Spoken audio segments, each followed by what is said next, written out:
perfectly perfect life. It's a fairy tale come true. I'm a princess and a wife, all because I fit a shoe. When I dreamed of love, oh, what a wonderfully perfectly perfect year. Before their fairy tale wedding, not everything was perfectly perfect for Kate and William. The couple split up at least half a dozen times over 8 years.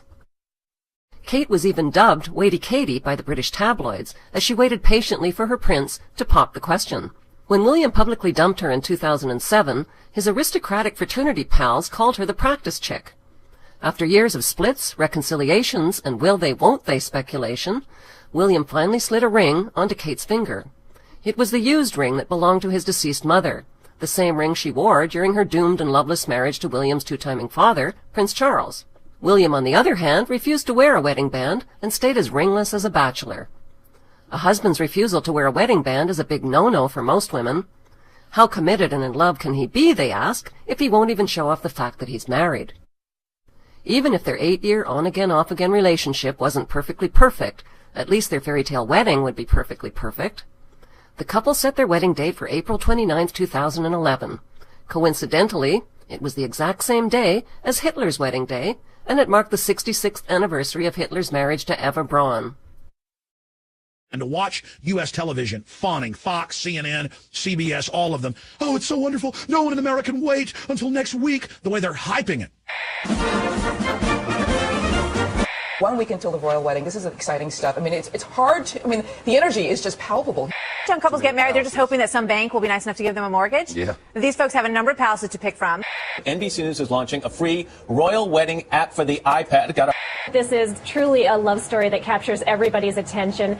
This goes back to Edward Bernays 100 years ago, saying, look, to make politicians and royalty popular, we'll have Hollywood stars come to banquets and events with them. We'll have music stars. We'll have other people go there to basically make these elites be seen as celebrities themselves.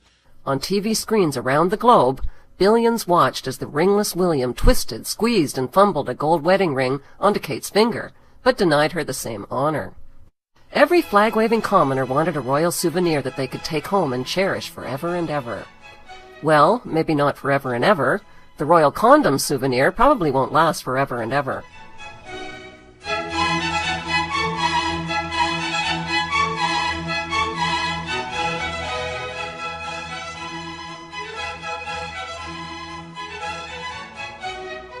Kate and William, the comic book? That's right. Now alongside Spider-Man and Archie, you can find the royal couple.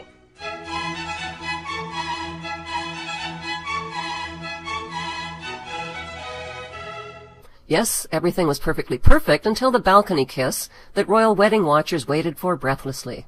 That magical moment was stolen by a 3-year-old flower girl, whose sour expression cast a giant shadow over the royal kiss. The flower girl is the daughter of Lady Rose Astor, and she is also Prince William's goddaughter.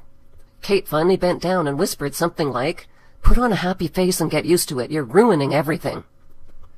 Why is the pouting flower girl important enough to be named Prince William's goddaughter? Because she's an Astor. Fritz Springmeier identifies the Astors as one of the 13 satanic bloodlines who made billions from opium, slave trading, and loan sharking. His book gives reference documentation of their criminal history. Many within these unsavory power circles were on the wedding guest list, like James Rothschild of the Rothschild-Bangster dynasty.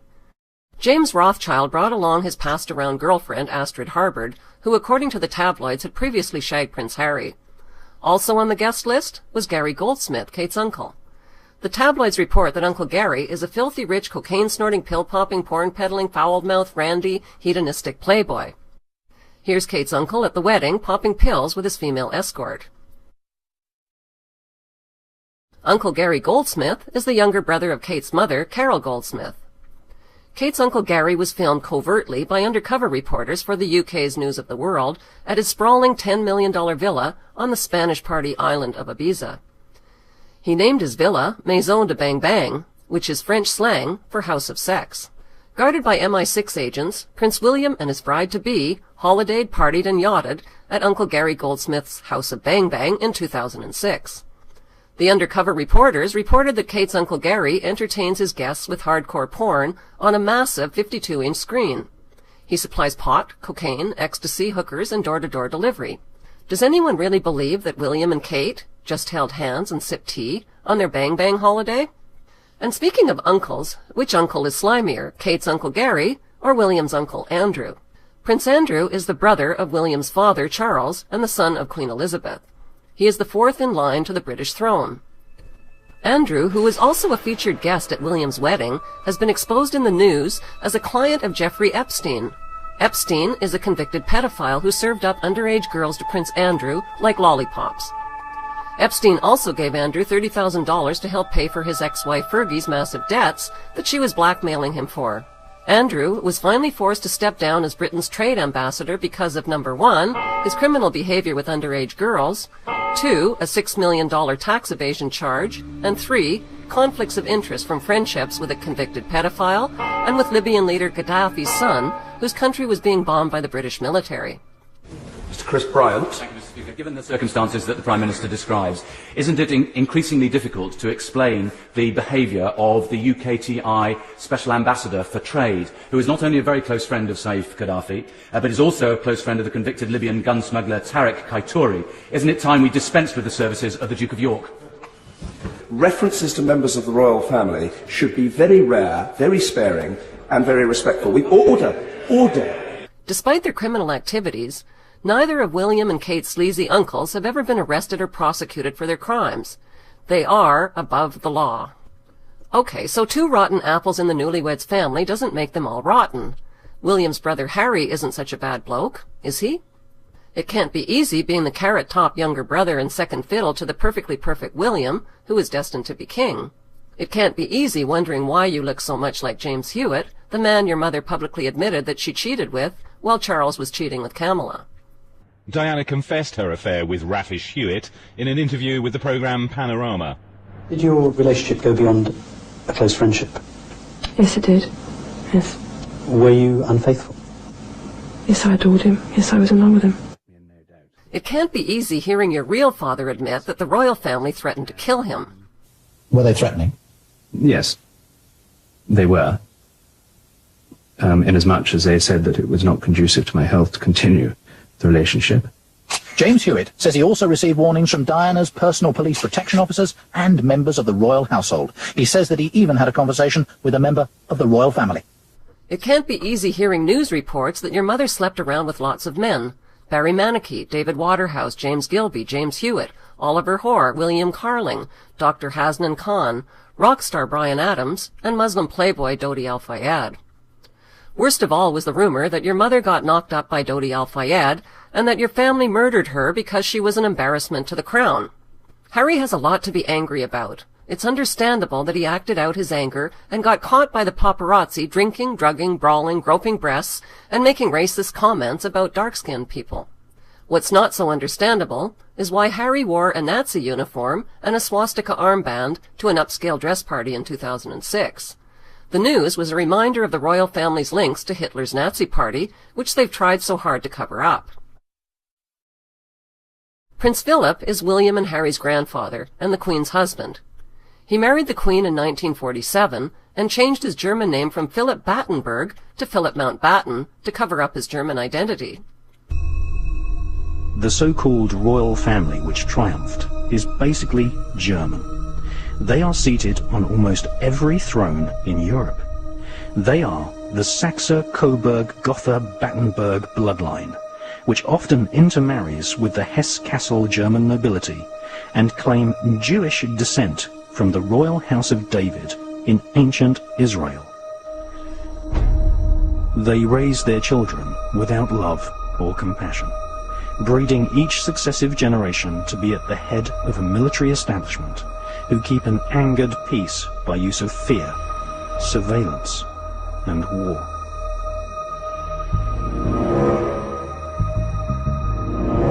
Contrary to what the royal spin doctors have written in the school history books, Queen Victoria was not popular. She was often hissed in public, and there were no less than 7 attempts to kill her.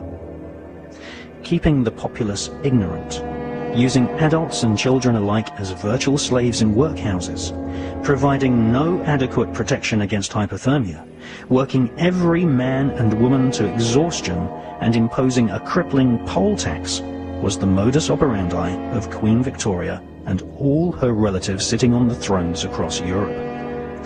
So-called Victorian values allowed children to be used as slave labour. Inhumane slums and widespread poverty was common across the whole of Europe right up until the 1970s. Both of Philip's sisters married high-ranking German officers in the Nazi Party. His sister Sophie married Nazi SS Colonel Christoph von Hess, chief of Hermann Göring's secret intelligence service.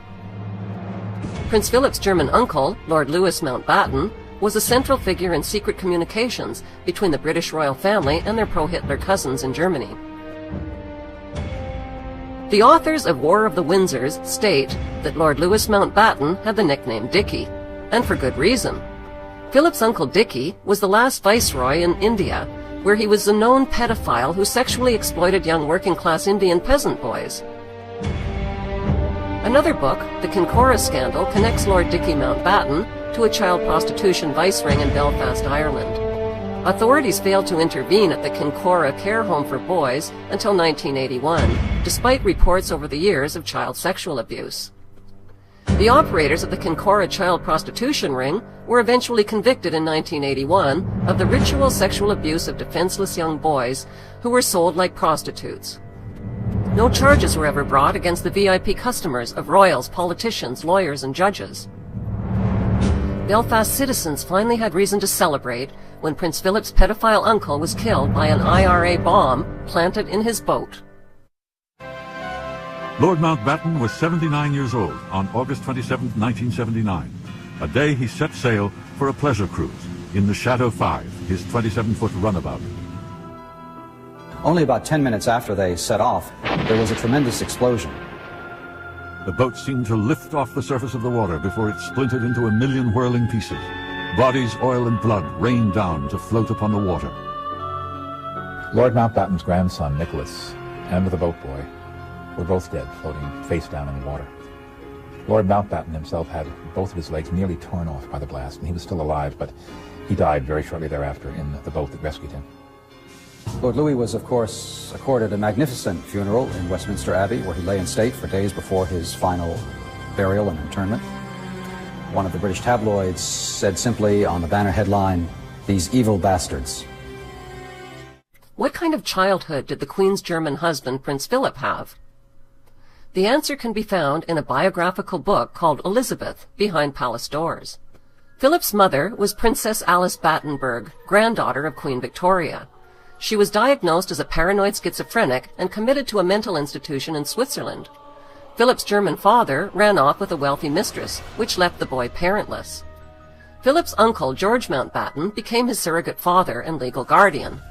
Unfortunately, Uncle George had the same perverse reputation as Uncle Dickie. George Mountbatten kept a scandalous collection of child pornography that he bound into volumes and emblazoned with the family crest. Most disturbing were pictures of family orgies and bestiality in which children and animals were sexual participants. The question is, was George's adopted son Philip a participant?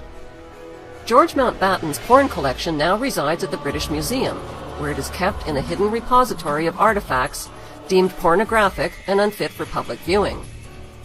It is a well-known fact that child victims of sexual predators commonly identify with their abusers and grow up to become sexual predators themselves.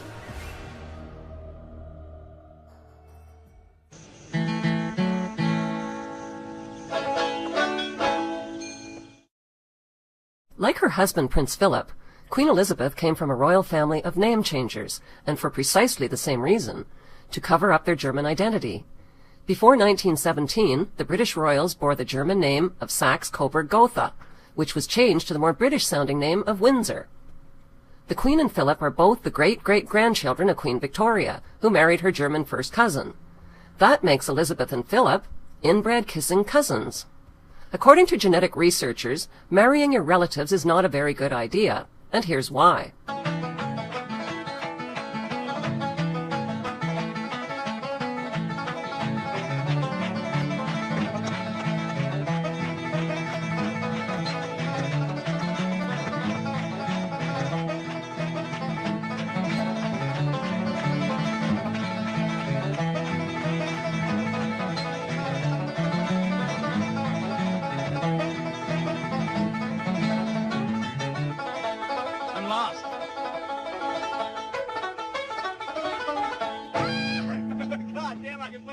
that guy. I believe you could, too. When it comes to inbreeding horror stories, the Ozark Mountain families are no match for the Royals. The Queen's first cousins, Nerissa and Catherine Bowes-Lyon, were severely mentally handicapped and incarcerated in a state-run asylum in 1941. Cousin Nerissa is now deceased, but the Queen's look-alike cousin Catherine is still alive. She's mentally retarded, neglected, and never visited. The Queen also has 3 second cousins who were sent to the same mental hospital on exactly the same day as Catherine and Nerissa. Burke's Peerage is a prestigious directory that records the who's who lineage of the British aristocracy. It falsely recorded that the Queen's first cousins Nerissa and Catherine died in 1940 and 1961. Every family has secrets they would rather the world not know, even the most famous of them all. At every family occasion over the past 70 years, 2 of the Queen's cousins have been absent from the feast, declared dead to family and society. We were sworn to secrecy. This is something that we didn't talk about. All the staff were put on, be quiet, don't say anything. For decades, the cousins remained hidden in an institution for so-called mental defectives. It just seemed a waste of life. This way, I couldn't put a child of mine into a place like that, whatever they was going to be like. Many thousands of others, condemned as idiots and imbeciles, shared their fate and were hidden out of sight and out of mind. In those days, people weren't interested in learning disability people. They were just put there because of shame. But the royal secret was exposed. Afternoon, ladies. Nice to see you all. A private investigator's hidden camera revealed the truth. Where's Catherine? Somebody said I should have a word with her this afternoon. Catherine Bowes-Lyon, niece to the Queen Mother and cousin to the Queen, is still alive today.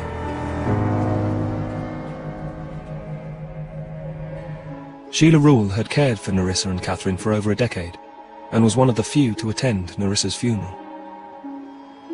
Well, at Nerissa's funeral there was no family present, it was only staff. And Catherine went, she didn't cry or anything, but she was quiet. She was quiet.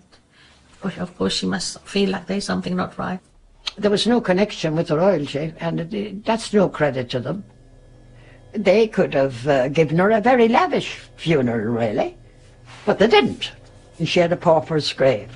The Queen hasn't parted with a single penny to care for her look-alike living cousin Catherine.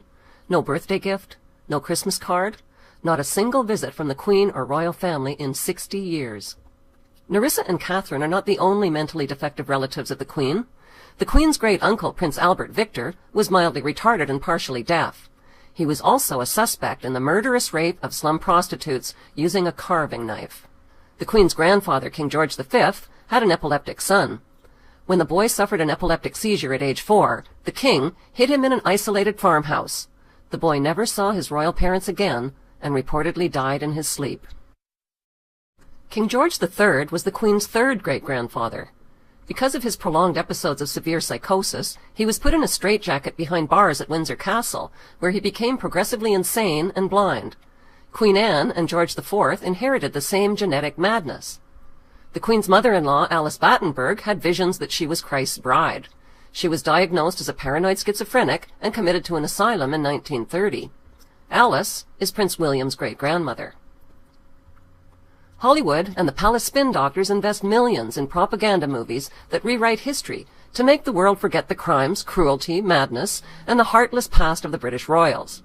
The Oscar-winning movie The Queen was all about resuscitating the Queen's dying popularity after Diana's murder.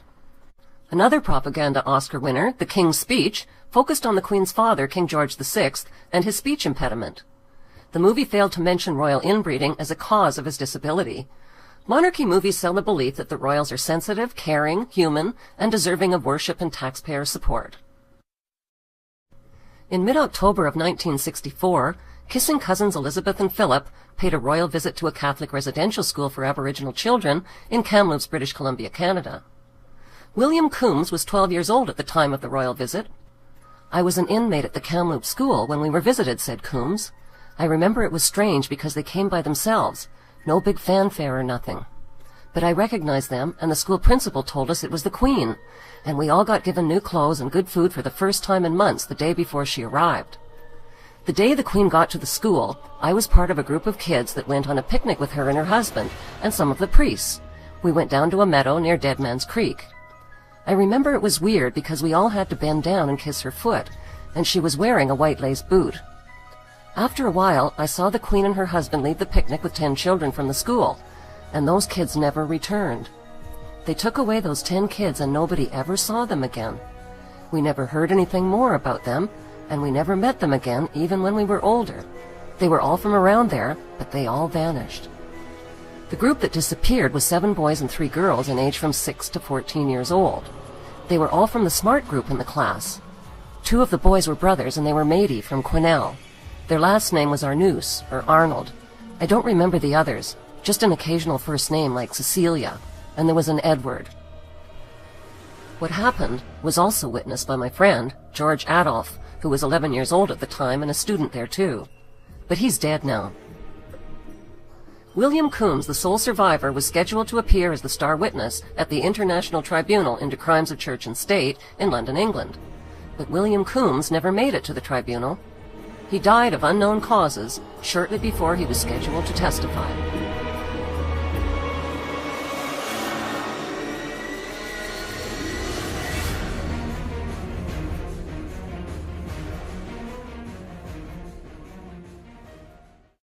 Reverend Kevin Annett, a former minister of the United Church of Canada, believes that William Coombs was murdered to stop him from speaking out about the royal abductions and other crimes of murder and torture that he had witnessed at the school. In a nutshell, what happened was I was letting people speak from the pulpit about the crimes I'd seen in the residential school, the murders and that.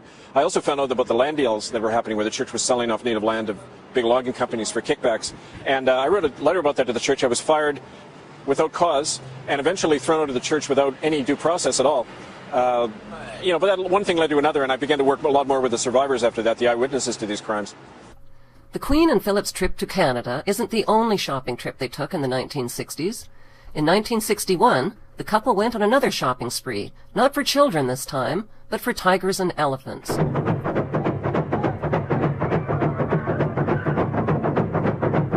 Only a few short months before Prince Philip launched the World Wildlife Fund, he landed in Jaipur, India, with the Queen.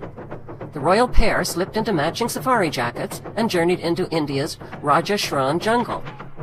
A Bengal tiger was lured into the crosshairs of Philip's hunting rifle by tying a group of goats together as prey. Oh, by Jove, big fellow! Philip shot and killed the defenseless animal, which is on the endangered species list and is facing extinction. Ian MacPhail, the World Wildlife Fund's first international appeals director, told a British TV crew that Philip shot and killed a mother elephant while her orphan calf ran off in terror.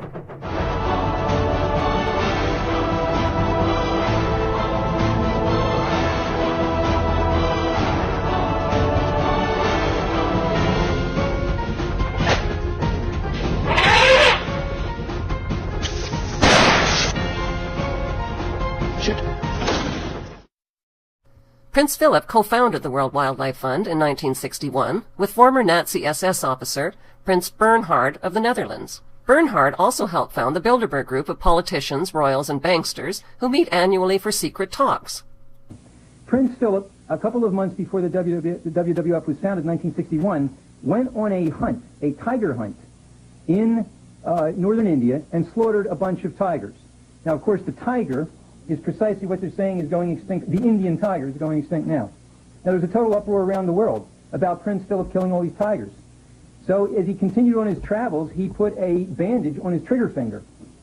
And he participated in another hunt, but with this big bandage there, so I can't possibly shoot anything. Now, he and Queen Elizabeth with her home camera whirring away, mounted, as part of a broader party, 300 elephants, and they went out to kill more tigers and other species. Now, Prince Philip, as the elephants started closing in on various kinds of game, a extremely rare Indian rhinoceros, of which there were only 250 in the whole world at that time, came within the circle of elephants. All of the royal party were horrified because they knew that Prince Philip would shoot it. So various people tried to shoot near the rhino to scare him away, etc. As the rhino kept blundering on, Prince Philip took aim and bam.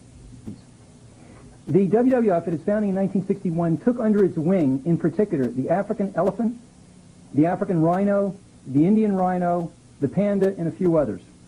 Now, the African elephant was had a population of about 3 million when the World Wildlife Fund was founded. Today, it's several hundred thousand. The African rhino had a population of 100,000. Today, it is virtually extinct in the wild. The last living rhino herd in the wild, 700 rhinos, was destroyed by the WWF. It was slaughtered when they paid for it, and the ones that weren't slaughtered were drugged and were sent off to game farms in Australia, the United States, and elsewhere among Prince Philip's cronies in the 1001 Club. That's why there's no rhinos left in the wild to speak of, because Prince Philip and his gang killed them all. When it comes to blood sports, it's an all-in-the-family affair, like father, like son, like grandson. On a trip to Kenya, Africa, Prince William took lessons in spearing African wildlife from a Maasai tribal member. According to a Fox News report, Prince William drove a 7-foot-long spear into a small antelope and killed it. Prince William recently purchased 250 birds, pheasants, ducks, and partridges, not as pets, but as shooting targets.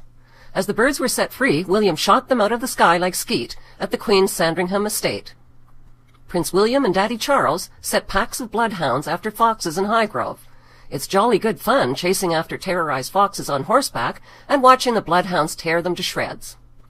The World Wildlife Fund was not created to save endangered wildlife species. On the contrary, it has made a fortune from the illegal ivory trade which it was supposed to prevent. Philip and Bernhard's World Wildlife Fund raised massive funds from corporations and public donations. They used the funds to confiscate huge tracts of land all over the world. The fund is being used as a land and power grab. The royal family's green policies have pushed native people off their ancient lands, shut down their farming, and caused food shortages and starvation. Saving animals and the environment is the phony excuse they use to pass international laws that advance their world government agenda. Prince Philip's son Charles is now the new president of the World Wildlife Fund, which has been renamed Worldwide Fund for Nature. It is one of the largest contributors to human and animal depopulation.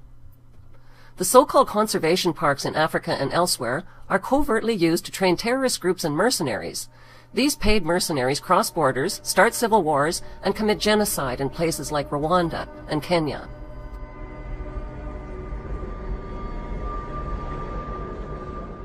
Sadly, the trusting public have donated millions under the false illusion that they are supporting wildlife. 10 to 12 corporations run the world's food supply, which are grouped around Britain's Royal House of Windsor. The Windsor-led cartel includes Cargill, Continental, Monsanto, and Archer Daniels Midland, which dominate world grain, meat, dairy, edible oils and fats, fruits, vegetables, sugar, and spices. This cartel is hoarding food, minerals, and raw materials, and it has the power to shut down food production and export supplies worldwide. A point on the environmental movement in general, a question for any of the environmentalists, so-called, in the panel there. Prince Philip was one of the key founders of the Green Movement. He said that if he were to be reincarnated, he'd want to be reincarnated into a deadly virus to solve the overpopulation problem. Well, the point is that the Green Movement was founded by those in the eugenics movement. This is Hitler, Nazi race science, and this will destroy Africa. Can anyone make a comment? Prince Philip Mountbatten, alias Battenberg, and the power elite view themselves as inheritors of the earth. Culling the population through eugenics is their answer to freeing up planet Earth's resources that are being consumed by what they consider racially inferior commoners and useless eaters. The best things in life are free, but you can give them to the birds and bees. I want money. That's what I want. That's what I want. That's what I want. The Queen is the wealthiest person on Earth. Her gold carriage alone is made of 4 tons of solid gold, worth over $370 billion at today's gold prices. Until 1992, the Queen's income was all tax-free. In 1977, the Bank of England Nominees Limited was established to hide the Queen's investments. Secrecy about her wealth protects her from a public lynching. Government and banking officials inform the Queen about where to invest her wealth. That's called insider trading, and it's illegal. But the Queen gets away with it scot-free. Why? Because she's the Queen, and she's immune to prosecution. The Queen owns more than 300 residences, including castles and palaces, crown jewels, over 27,000 masterpieces, prize racehorses, and a fleet of Bentleys and Rolls-Royces. Her colossal wealth also includes crown land and investments that she inherited from her black nobility ancestors. The Queen's Crown Estate includes over 50% of the UK's coastline, as well as Regent Street and Windsor Great Park. Her trillions in wealth are passed down to her descendants, untaxed. Would British tourism collapse if the monarchy was abolished? No, statistically, Buckingham Palace doesn't even make the top 20 list of tourist attractions. When the Queen's parasitical income from British taxpayers was reduced, she pretended to share the suffering of commoners from austerity programs. That drop in taxpayer income was a teeny-tiny drop in the royal bucket. Those of you who have heard of the Bilderbergers might have heard the fact when Prince Philip actually said that he wants to get rid of 85% of the population. He said that if it doesn't happen in his lifetime, he wants to come back as a virus and do the job himself. Nice. He wants to get rid of these he called useless food eaters. Well, I'm telling you firsthand, they're the bloody useless food eaters. They couldn't put a nail in a piece of wood or fry an egg to save their life. Yeah! Do you know how much the Queen is worth? 17 trillion pounds. That's $30 trillion. She could end world hunger and poverty tomorrow. Instead, she just sits in her ivory tower and laughs at us. This is coming to an end. $30 trillion? Of the billions of families on planet Earth, how did this one family manage to collect and hoard most of the world's wealth over the centuries? Besides insider trading and tax-free income, the answer is the slave trade and drug trade. Author Nick Hazelwood traces the slave trade to Queen Elizabeth I, who sent Captain John Hawkins to collect human slaves using any means necessary. Queen Elizabeth I started the British slave trade in 1564. As head of the Church of England, her slave trading of African blacks upset the moral foundations of the Church.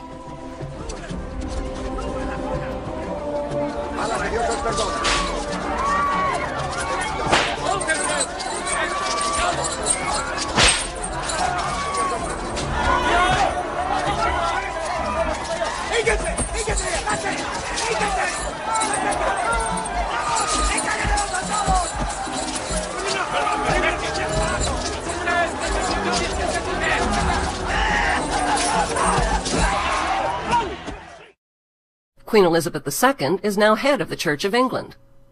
200 years after the slave trade was abolished, the Church was pressured into confessing its horrific crimes and apologizing for profiting from the African slave trade.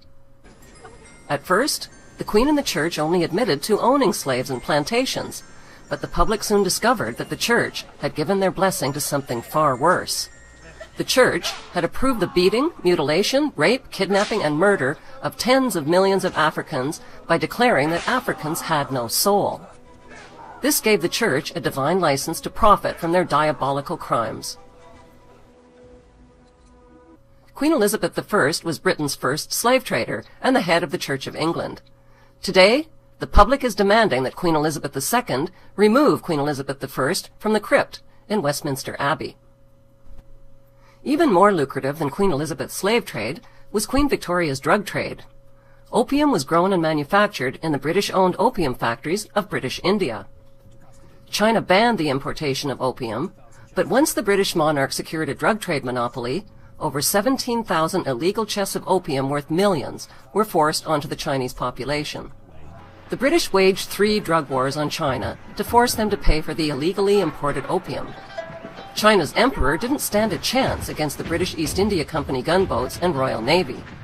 The British destroyed, plundered, looted, and raped their way along the coast of China until there was nothing left to loot or plunder. On August 29, 1842, the Treaty of Nanking forced the Chinese government to pay £15 million to the British merchants to open up its ports to opium trade and to cede Hong Kong to the British. This was the ugly origin of Hong Kong's 155 years as a stolen British Crown colony.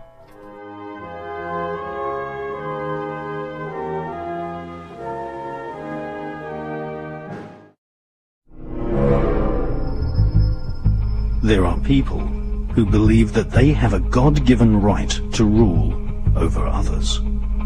They believe that their outward appearance is superior to all others. They harbor selfish ambitions to be rich and to have power over what they describe as common people. They lie, cheat, steal, strangle, stab and slash their way to power. They believe that their actual willpower, what the British occultist Aleister Crowley described as the will of Thelema, the royal will, must be obeyed. Literally millions of people have been slaughtered at the behest of the royal lust for war, and thousands of people have been assassinated so that demonic dukes and killer queens can reign supreme.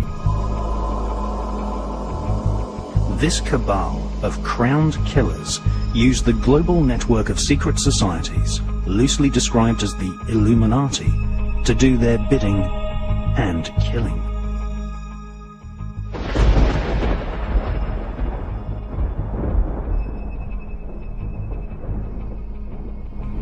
The conspiratorial view of history is the correct view of history. Conspiracy to grab property, conspiracy to make illegal profits, and conspiracy to assassinate has been the driving force behind the royal political elite for thousands of years. For the crowned killers of Europe, torture, disemboweling, hanging, burning, strangling, poisoning, and killing in the most satanic manner is the order of the day. This is the modus operandi of royal families. For centuries, the royal elite have devised terrible punishments for anyone accused of treason. The monarchy reserved the most disgusting forms of torture and death for those who questioned the royal will. A so-called traitor would often have each arm and leg tied to 4 horses, which were whipped to gallop in opposite directions, thus ripping the victim into 4 parts, whilst still alive. Often, the royal elite would divide the victim's heart into sections, and send these for public display to different parts of the country as a macabre warning. The British throne has been bathed in blood for centuries. At one time, Britain contained several small kingdoms. These small kingdoms, ruled over by an intermarried, self-elected elite, were gradually amalgamated into the single monarchy which rules over Wales, Scotland, Northern Ireland, England, Canada, Australia, New Zealand, and secretly controls the United States of America. The United States was founded on July 4th, 1776, in resistance to the hegemonic, despotic, tyrannical rule of King George III and the abuse against the colonies. And most of the British Parliament was against going to war with their fellow Englishmen because the king was unpopular there as well. It was known that he was a German king, his father being brought over to rule England. These people could barely speak English. Nothing against Germans, but you don't see me going over to Germany to rule them. The very essence of July 4th and 1776 is resistance to the disgusting House of Windsor. They didn't get that name until around World War I, because before that they were known as the Saxe-Coburg-Gothas. Notice that we hear their names. Prince William. You never hear his last name, do you? The slave public, many other than England, who support these people, don't even know their last names because they don't want you knowing their last names. 3 times in the last 3 years, the Parliament in Canada hasn't done what the Queen of England wants, so she suspended them. Shut down the Parliament. Happened in the late 70s in Australia. This is a tyrannical group pushing eugenics, population reduction, all the carbon taxes. Prince Philip, the Queen's husband, another German royal prince, is a supporter of eugenics. His cousin, who was the prince married to the Queen of the Netherlands, unadmitted Nazi, unadmitted eugenicist. The point is, these are the most filthy, degenerate people you can imagine. She owns more than half of Canada, more than half the land in England. So anytime you see some mind-numb zombie talking about how exciting the wedding is or how they watched it, you're watching a bunch of twitly, inbred idiots that can't even dress themselves and have valets. And until just a few decades ago, they try to keep it quiet. They have people that wipe their butts for them, groom of the stool. Do you know the history of America? Do you know it started in resistance to this very usurping German family who aren't even British? Do you know that most of the English hate the royal family? Do you know they have a secret police system that basically threatens people that talk about getting rid of the monarchy? Do you know that Princess Diana on record told her butler and others that made a videotape saying Prince Charles has threatened me, he's going to kill me in a fake auto accident? These people are absolutely anathema. And the servile folks that have been raised to worship these people and all the little old ladies that think it's cute, well, that's why we're enslaved. That's why our country's bankrupt. That's why we're going to hell in a handbasket, because you've forgotten what it is to be an American, or perhaps you were never even taught. But now you're going to learn what it's like to be a subject, a slave. Our republic was built on two core beliefs: a strong moral revulsion for the idea of royalty, and, okay, a look the other way acceptance of slavery. But the king-queen thing, we definitely knew that was wrong and did not want our leaders coming from a long line of cousin fuckers.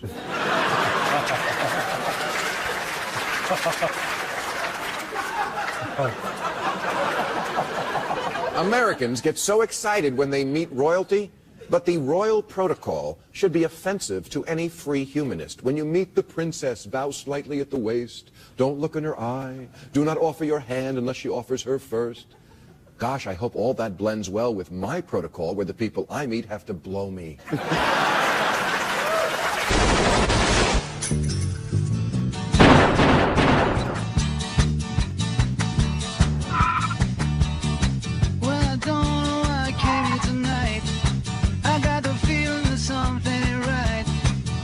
Scared in case I fall off my chair, and I'm wondering how I'll get down the stairs. Clowns to the left of me, jokers to the right. Here I am, stuck in the middle with you. Yes, I'm stuck in the middle with you, and I'm wondering what it is I should do. It's so hard to keep the smile from my face, 'cause I'm throwing, I'm all over the place. Clowns to the left of me, jokers to the right. Here I am, stuck in the middle with you. When you started out with nothing and you found that you're a self-made man, and you feel the alcohol calling, slap you on the back and say,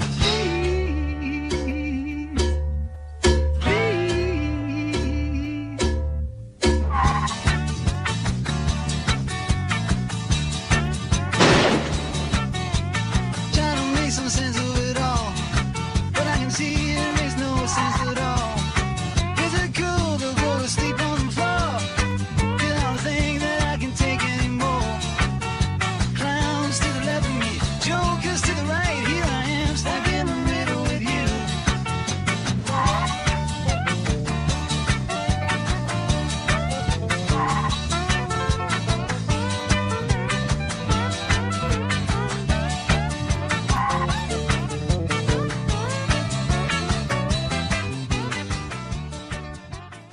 The media has misled the public into believing that the British monarch is a symbolic, ceremonial figurehead with little or no real power, that she is a harmless old relic who passes her time sipping tea at the palace. Nothing could be further from the truth. The Queen embodies the crown and supreme world power.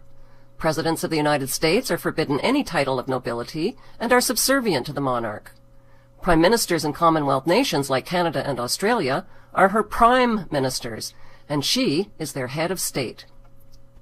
Just like the Masonic symbols that are hidden in the American dollar bill, the 1% that rule the 1% that rule the 99% are also hiding in plain sight.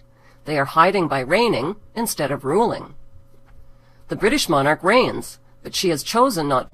Instead, she delegates her powers to presidents and prime ministers. This protects her from becoming a target of political hostilities. Meanwhile, the general public is kept in the dark about her true powers. So what exactly are the supreme powers that the monarch possesses? She has the power to grant titles like Sir. The Queen has the power to call elections and dissolve Parliament. She can dismiss prime ministers and the government. She can declare a state of emergency and command the armed forces.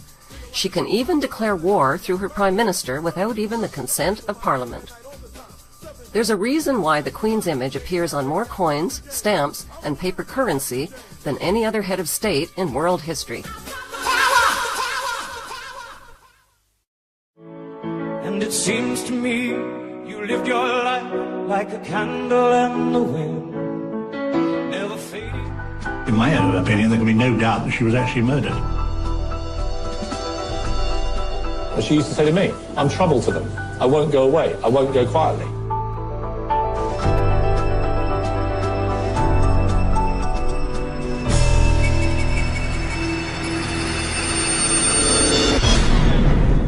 I think it was murder. Historically, the relationship between the royal family and the courts has been difficult, mainly because every judge has taken an oath of allegiance to the Queen. The British establishment think that they have got away with murder, but then what's new? They've been getting away with murder for centuries. I don't think many people would want me to be Queen, actually. When I say many people, I mean the establishment that I'm married into. If Princess Diana had survived the car crash, she might have been present at her son's wedding, but she wouldn't be 37 anymore. The public was outraged when Newsweek magazine published a computer-generated photo of Diana as she would have looked today in her 50s. Who is Princess Diana, and how did she get mixed up with the world's most heartless, power-crazed inbreds? Officially, Diana's father was the 8th Earl John Spencer. He was a descendant of the 5th Earl John Spencer, who was a groom of the stool. What, pray tell, is a groom of the stool? A groom of the stool is responsible for stools, the kind you sit on and the kind you expel. In other words, a groom of the stool wipes royal bottoms. The 5th Earl John Spencer wiped the ass of His Highness the Prince of Wales from 1862 to 1866. And we've done deep research on this.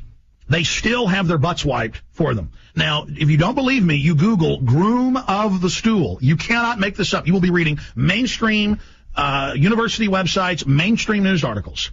It's called the groom of the stool. And a British lord follows the queen or king, depending on what it is around, follows them around, and they set up in this big cabinet, and they have to fly it around with it. This has been on the news. That's why they fly it around. They claim they stopped it in 1906, but deeper research shows they're just very quiet about it, and millions of pounds are spent a year to move this portable toilet around because it's got to be big enough. She goes up on a throne and craps. I'm sorry, this is real, folks. I'm not groom of the stool. Google it. And they wipe her fat butt. Would Charles, who is today's Prince of Wales, marry and mix his family's precious royal blood with Diana if she was from a bloodline of lowly asswipers? Of course not. According to the New York Times best-selling author Tina Brown, Sir James Goldsmith is Diana's real father. He had a long-term affair with Diana's mother during her marriage to Earl John Spencer. Multiple news sources maintain that James Goldsmith and Diana's mother Frances were lovers when Diana was conceived.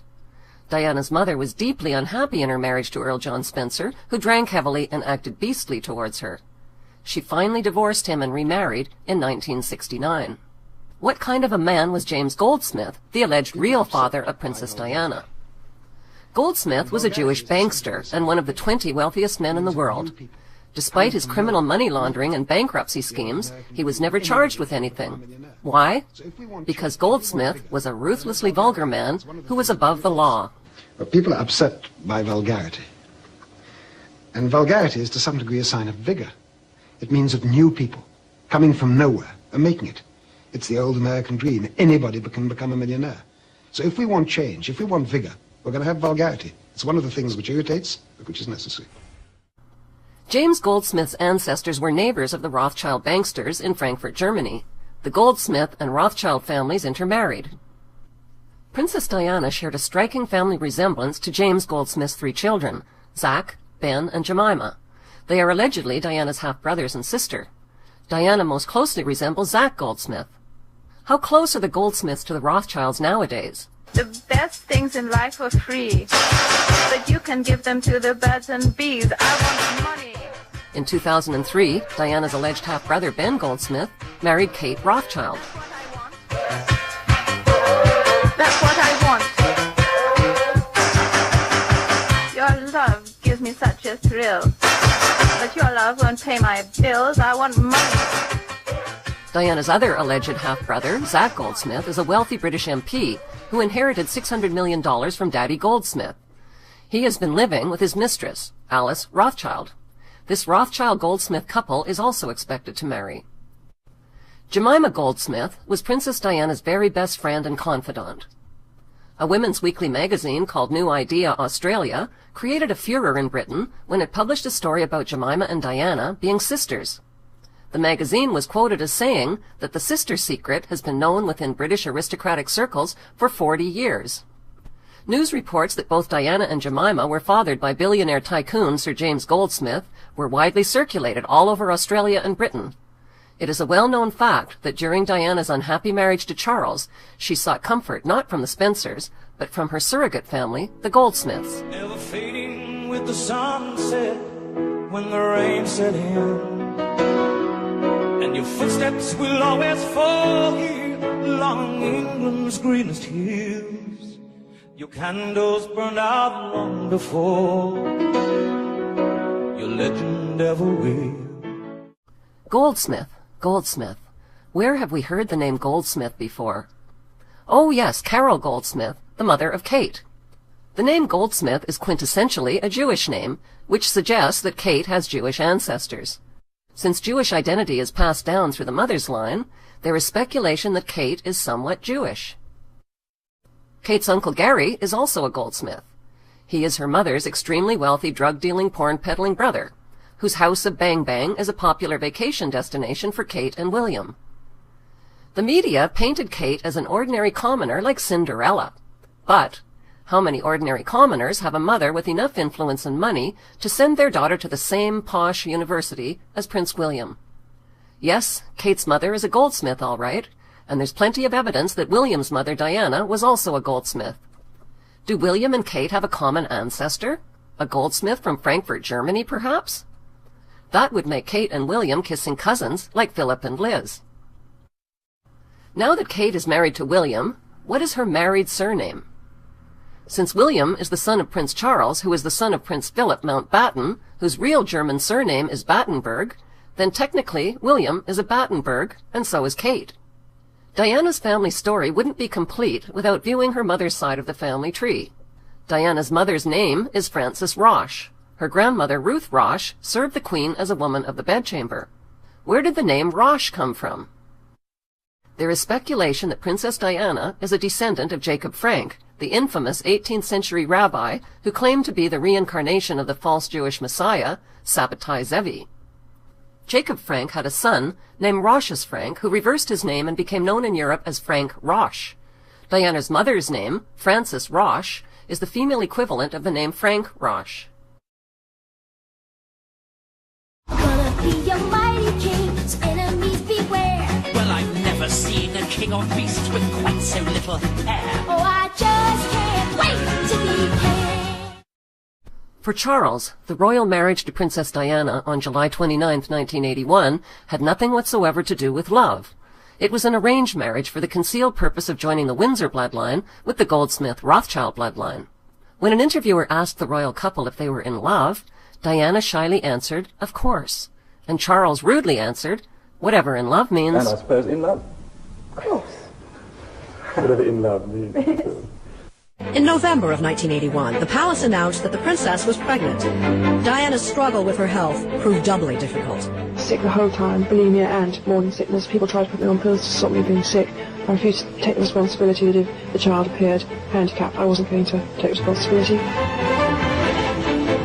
Her eating disorder was a well-known fact in the royal household.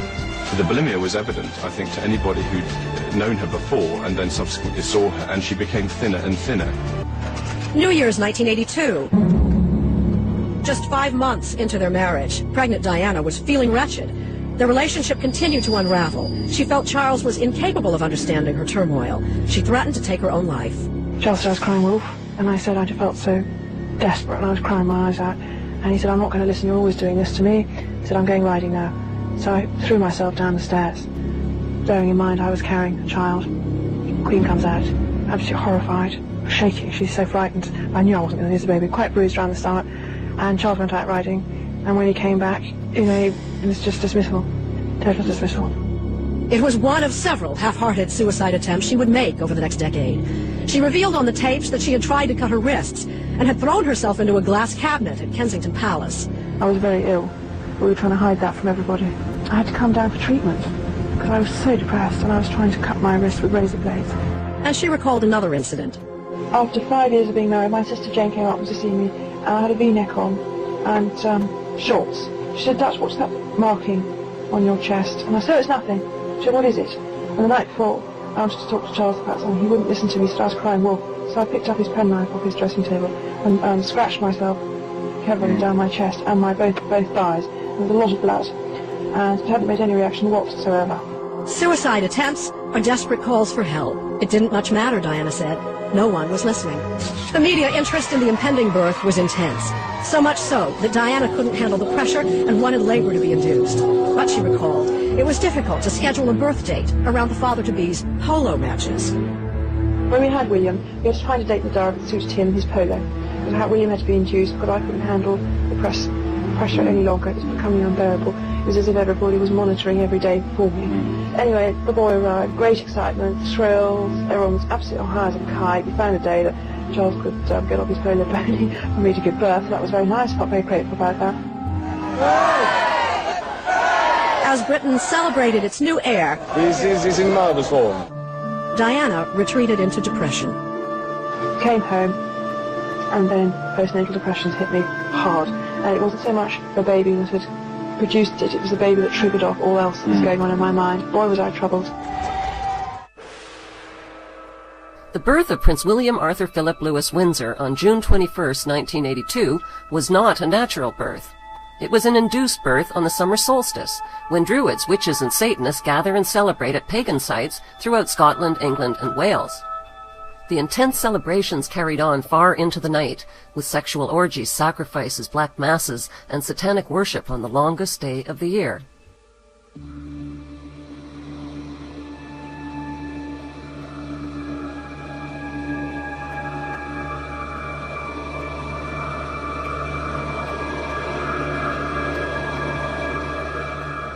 The ancient Druids had already prophesied that sometime in the future, on June 21st, their Sun King would be born of a princess.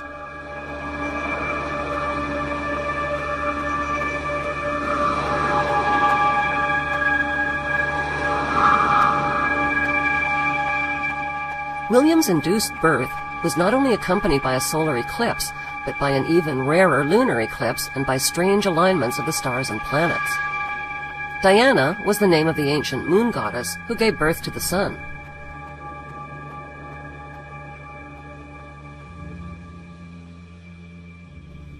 Coinciding with William's birth was the release of the 1982 Hollywood film Omen 3, The Final Conflict, with its countless connections to England and the Antichrist. Your pain on the cross was but a splinter compared to the agony of my father. Cast out from heaven, the fallen angel, banished, reviled. I will drive deeper the thorns into your rancid carcass, you profaner of vices. Cursed Nazarene.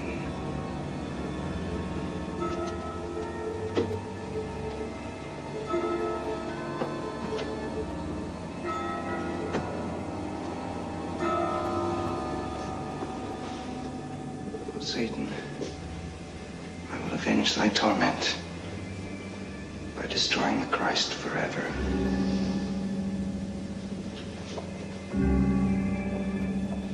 That same year, the controversial New York Times bestseller, Holy Blood, Holy Grail, hit the bookstands and shocked the world. The book was published by Dell Publishing, located at 666 Fifth Avenue, New York. The authors released documented evidence that Jesus did not die on the cross, and that he lived to marry and father a child.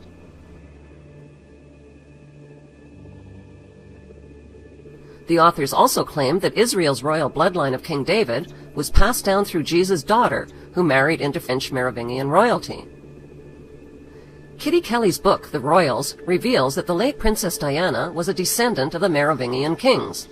The book suggests that Diana is a carrier of the holy bloodline of Christ. To the occult mind, Diana represents the Holy Grail.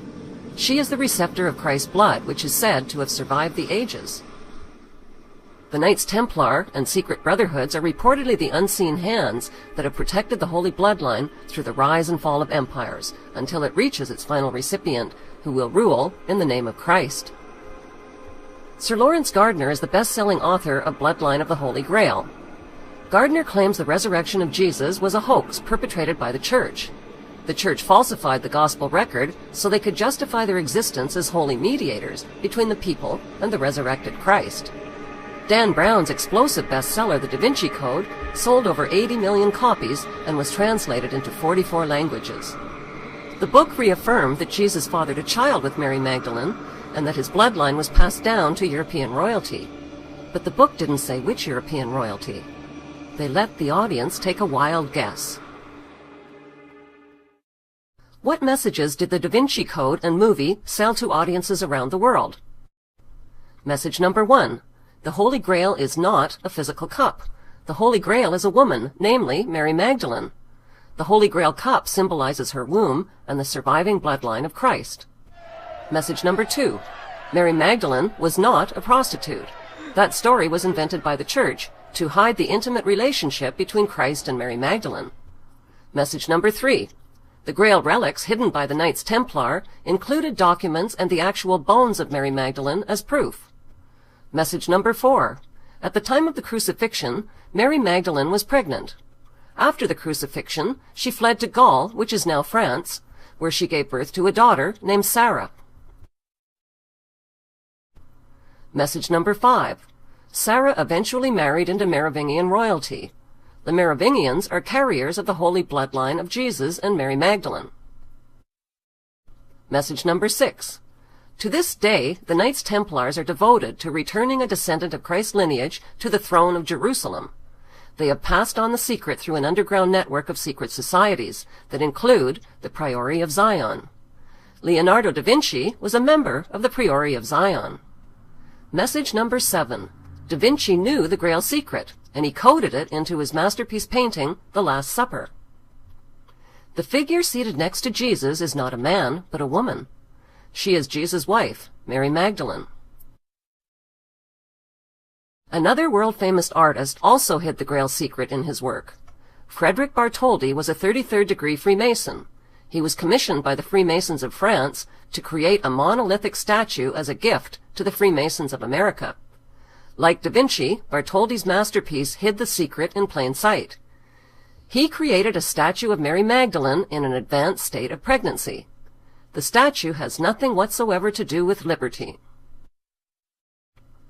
Why are the Illuminati-owned publishers and movie studios releasing propaganda books and movies about the holy bloodline of Christ? The motive can be found in these Associated Press photos of Prince William holding a lamb like Jesus. The media has sold the idea that Princess Diana was a carrier of the holy bloodline of Christ, which implies that William, her firstborn son and heir to the throne, has divine blood. The media monopolies have created the public expectation that a final battle between good and evil is near, and what the world needs now is a savior. Diana's tragic death won worldwide love and sympathy for her look-alike son William, whose popularity has soared since her passing. He is now the most beloved figure in the UK. William is immune to bad publicity. The Rothschild-controlled Associated Press have protected him from all criticism, scandal, and tabloid attacks on his character. He's being packaged as the responsible, handsome, and saintly heir to the throne. To prepare for his role as king, William has trained in all branches of the British military. His role as an RAF search and rescue pilot sets the stage for newsworthy acts of heroism and saintliness. Well, I'm definitely out. Freedom to it all my way. If this is where the monarchy is headed, count me out. Out of service, out of Africa, I wouldn't hang about. This child is getting wildly out of wing. Oh, I just can't wait to be king. A rather uninspiring thing. Oh, I just can't wait to be king. What would life be like living under one world government ruled by a world king? Who are the candidates that the entire world would be willing to unite under and accept as their world king and savior? Bible prophecy reveals that the coming world king is the Prince of Darkness or Antichrist. He will ascend to power on a platform of peace and will claim to be humanity's savior, but he will be a counterfeit savior. He will bring about peace by disarming the world of its weapons of war. In so doing, he will hold the power over one world government and one world army. Biblical prophecy scholar and author Dr. Joy Pugh believes she has uncovered the true identity of the Antichrist through her exhaustive research. Dr. Joy is the author of Eden, the knowledge of good and evil, and Antichrist, the cloned image of Jesus Christ. What really happened in the Garden of Eden is very different from the apple and snake story that many have been told in Sunday school, says Dr. Joy. She believes that Eve bore a son, Cain, with the serpent, which produced a lineage of satanic hybrids. Dr. Joy is convinced that the Shroud of Turin is a legitimate artifact. She believes it is the linen cloth that Jesus was wrapped in following his crucifixion. Is the shroud an authentic imprinted image of Jesus Christ? Scientists and researchers are still debating the issue, and the Catholic Church hasn't made up its mind. The shroud is real, insists Dr. Joy, who believes that carbon dating of this artifact may have been a conspiracy to cover up its legitimacy. Dr. Joy points to evidence in the book of Revelation that the Antichrist is a demonic clone of Jesus Christ. Since clones don't have a soul, a clone of Jesus would be the reincarnated Jesus without a soul. A Jesus clone would therefore be open to possession by a satanic entity. Dr. Joy believes that Prince William was cloned using Christ's DNA taken from bloodstains on the Shroud of Turin, and that William shares the same DNA as Christ. Her research has unearthed a myriad of clues, suggesting that Princess Diana was used by the royal family as a sacrificial broodmare to usher in the cloned Antichrist, Prince William. What most people don't know is that she tried to kill herself while she was carrying William. And she tried several times to do it, to the point that she threw herself downstairs to try and kill him, as if something she knew was wrong about all this. But at the same time, they put her on all kinds of medications, and they doped her up, and they did all this kind of weird stuff. But I find it interesting that when she delivered him, that she began to seem like that you could tell that there was already a problem between her and Charles. So it's almost like Charles had done his duty, and he was through with her. And we know that some of the things that she did on TV with, like, Jane Pauley, she actually told in tapes that she felt like that she had been used as a birthing chamber. And if you understand cloning, you understand from, like, Dolly, that was actually a cloned sheep, that she came from the udder cell of her mother, who had already passed. But she was carried by another sheep that had nothing totally genetic involved with her. And when she was delivered, she was the exact duplicate. I don't mean a twin, I mean a duplicate copy. So therefore, if for some reason Diana was trying to kill her and that baby, there was something going on that was bad. And so if she felt like she was a birthing chamber, then that makes you wonder, was she carrying an egg that had a cloned cell in it, which would not make them genetically connected to her or to Charles. And this is very interesting in the fact that they named him William Arthur. And if you look at his name, Will, Diana would not call him William, she called him Wills. She left off the I-A-M, which, if you say that, is I am. And what did God call himself? I am. What is William's second name? Arthur. I am Arthur. Eventually, says Joy, proof will be released that the Shroud of Turin is authentic. She predicts that when Prince William's DNA is proven to match Christ's DNA, the public will mistakenly embrace and worship this counterfeit Messiah. If Prince William is a clone of Jesus, as Dr. Joy suggests, he would be an identical physical copy of Jesus. Jesus is illustrated in religious art as a dark-haired, dark-eyed Hebrew. William, on the other hand, has fair hair, blue eyes, and German Aryan features. Prince William is, in all likelihood, the biological son of Princess Diana and Prince Charles, whose arranged marriage joined the German Saxe-Coburg-Gotha bloodline with the German Goldsmith-Rothschild bloodline. The propaganda that William is a descendant of Jesus Christ through his mother's Merovingian bloodline is just that. Propaganda. It's a hoax that's been foisted on the public by the media through movies and books like The Da Vinci Code and Holy Blood, Holy Grail. The public has been primed for the arrival of a Messiah Savior based on the manufactured belief that the holy lineage of Jesus has survived the ages through the Merovingian kings. To sell the hoax that William is a descendant of Jesus and Mary Magdalene, the media would need to deliver reliable and convincing proof. The public would need to witness William's Christ-like ability to perform miracles, like healing the sick or raising the dead. His job as an RAF search and rescue pilot is a perfect vehicle for staging a miracle rescue. The public would also need DNA evidence that William's DNA is linked to the DNA of Jesus and Mary Magdalene. The holy DNA could be retrieved from a number of sources. The Shroud of Turin is one DNA source. The presumed remains of Mary Magdalene are another DNA source. Mary Magdalene's arm is preserved at Vézelay, France, and her skull is encased in a marble sarcophagi at St. Maximum la Sainte-Baume, France. Another DNA source is a tooth of Mary Magdalene's, which is encased in a reliquary at the Metropolitan Museum of Art in New York. Once a genetic match is made and authenticated for the public record, William would be embraced by the Christian world. Many will view him as the returned Savior and Messiah. As a descendant of Jesus Christ and a proponent of world religion, William would also be accepted by Buddhists, Hindus, and the Eastern world, where Jesus Christ reportedly lived, studied, and preached Eastern philosophy. William's alleged pedigree as a descendant of the Davidic tribe of Judah would win his acceptance among Jews worldwide.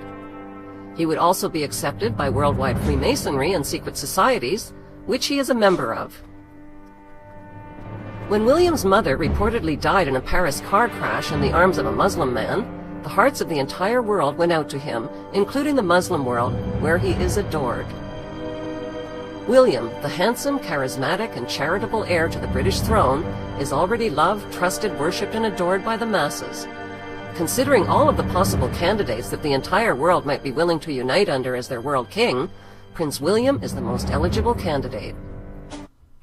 In his book, Antichrist and a Cup of Tea, author Tim Cohen details the British monarchy's centuries-long conspiracy to create a new world order through the world's most powerful organization, the Order of the Garter. The Order of the Garter is the 1% who rule the 1% who rule the 99% of the world population.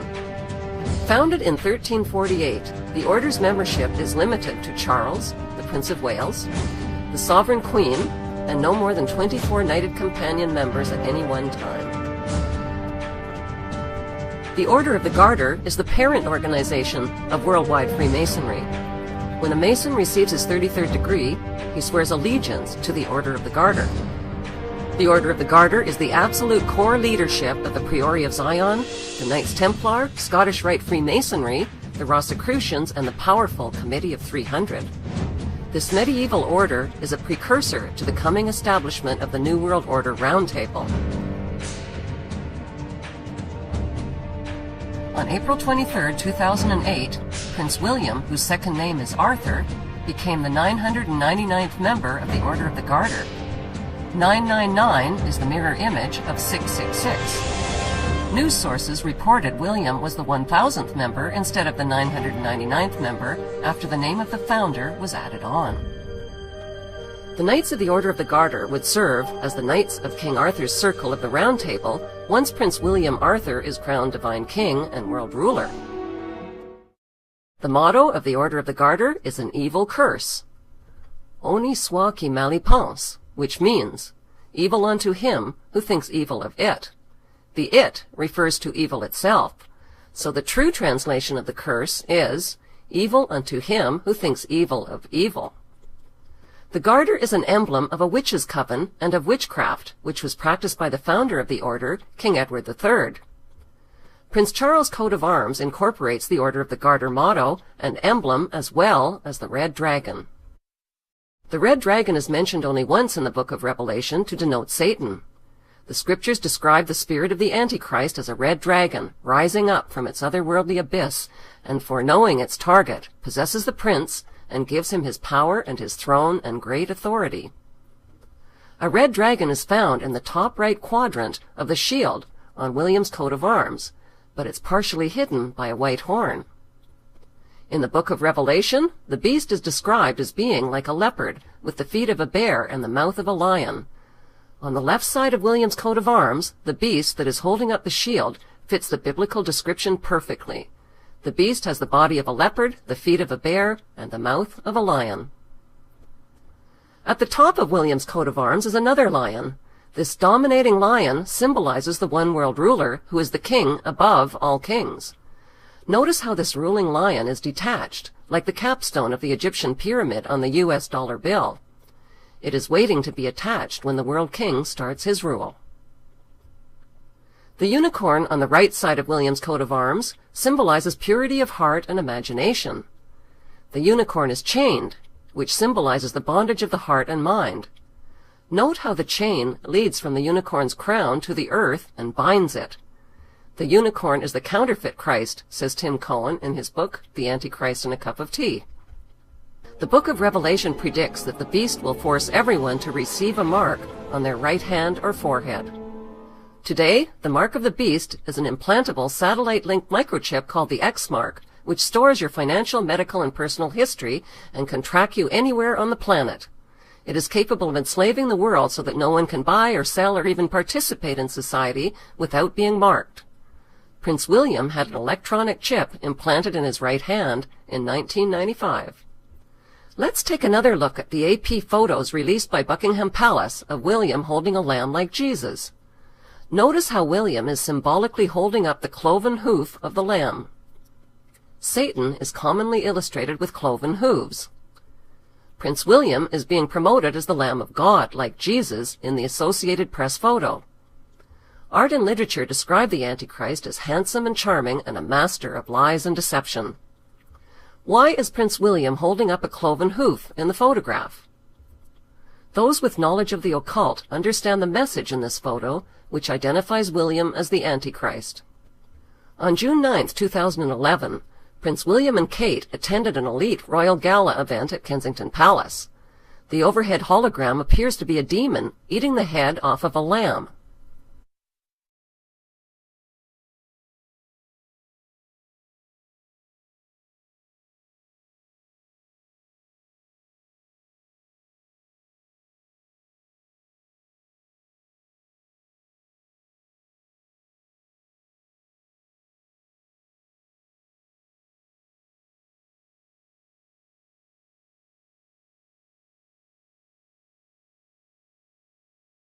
On July 3, 2011, Prince William and his new bride visited Canada, where protesters booed and held up signs calling them royal parasites and demanding an end to the monarchy. This is a small, noisy demonstration. In Quebec City, a ceremonial parade was held for the royal couple, and a goat, with gold horns and a blue jacket, was marched in front of Prince William. The billy goat is descended from Queen Elizabeth's private stock of royal goats. Billy is a nickname for William. In this photograph, Prince William is wearing a Royal Air Force patch that displays a goat head symbol. The goat head is a symbol for the goat of Mendes, which represents Satan and the Antichrist. The Baphomet is another name for the goat of Mendes. It is the deity that is worshipped by the Knights Templar. Today, the Baphomet pentagram is the official symbol of the Church of Satan. In black magic, the Baphomet is the source and creator of all evil. It is portrayed as half human, half goat. This symbol can be traced from ancient Sumer in Egypt right through to its global use today in modern witchcraft. The ancient Sumerians made clay tablets describing the extraterrestrial god Enki, who genetically engineered the human race with his demon seed. The symbols for Enki and Satan are the same, the goat and the snake. The goat symbol played an important role on September 11, 2001. George W. Bush was reading a story about a pet goat to a group of school children when he was informed that a second plane had hit the World Trade Center and that America was under attack.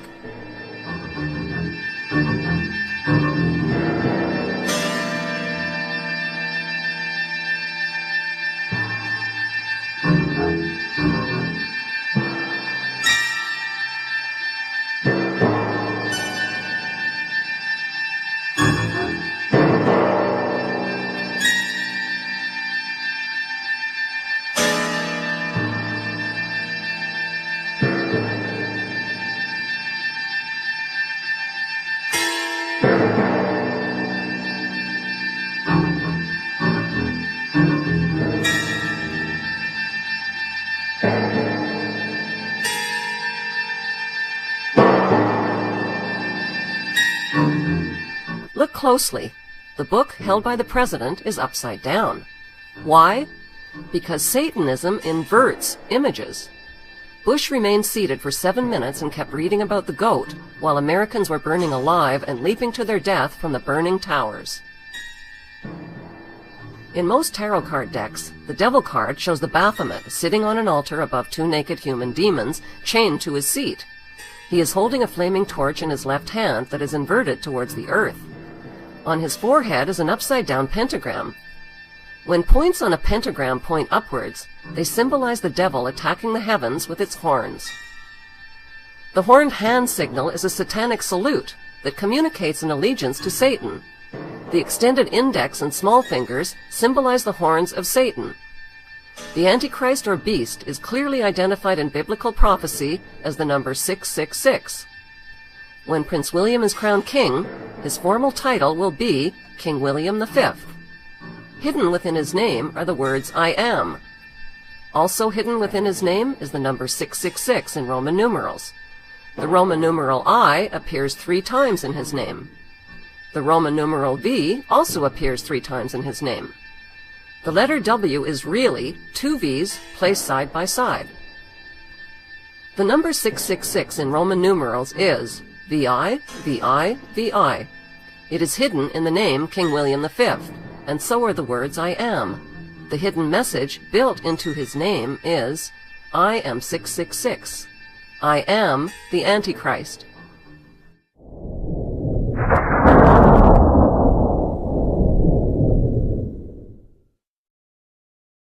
What hymn did the ruling family sing on William's wedding day in Westminster Abbey?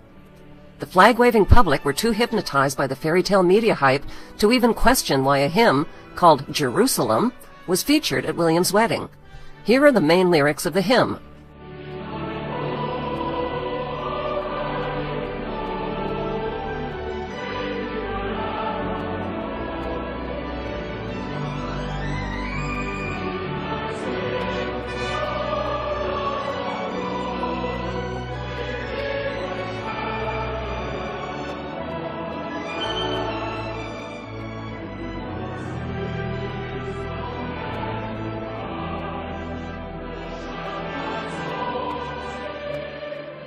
Why are the ruling family singing about the fight to build Jerusalem at William's wedding of the century? The answer lies in the UK's Union Jack flag. No one has bothered to question why the Union Jack flag is called the Union Jack. Who is Jack? The answer is Jack-Ub. Jack-Ub, or Jacob, is the patriarch of the Jews. According to biblical scripture, Jacob laid his head on a stone and dreamt about a ladder reaching to heaven. The stone is said to be the same stone that has been placed beneath the throne chair of every British monarch during their coronation ceremony. It's called the Stone of Jacob. The Stone of Jacob will also be placed beneath William's throne chair when he is crowned king. Most of us were taught revisionist history in school. To make sense out of what's going on in the world today, we need to learn a few simple facts about Israel's history without the revisions. According to the Bible story, Jacob fathered 12 Hebrew sons who invaded the land of Canaan. Canaan was the homeland of the Philistine people. After defeating the Philistines, the 12 Hebrew tribes carved up the land of Canaan into 12 tribal districts. They renamed the land of Canaan Israel, Israel, after their gods, Isis, Amun-Ra, and Elohim.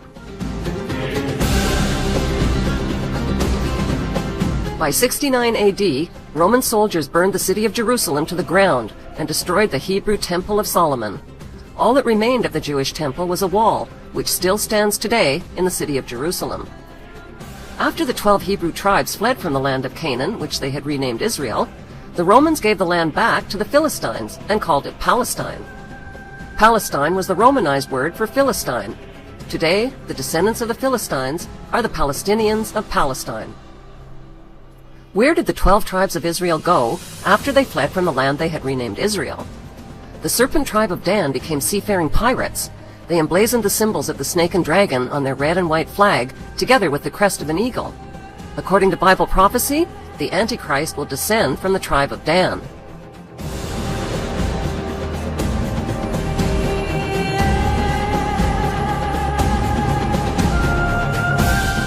Carvings of snakes and dragons on their ships, the red and white stripes on their sails, and archaeological relics reveal that the tribe of Dan became the dreaded Vikings. These ferocious seafaring pirates raped, burned, and looted their way up the coast of Europe into the British Isles, incorporating the name of their tribal leader Dan into towns and rivers along their migration route, like the mighty river Danube and the Jordan River.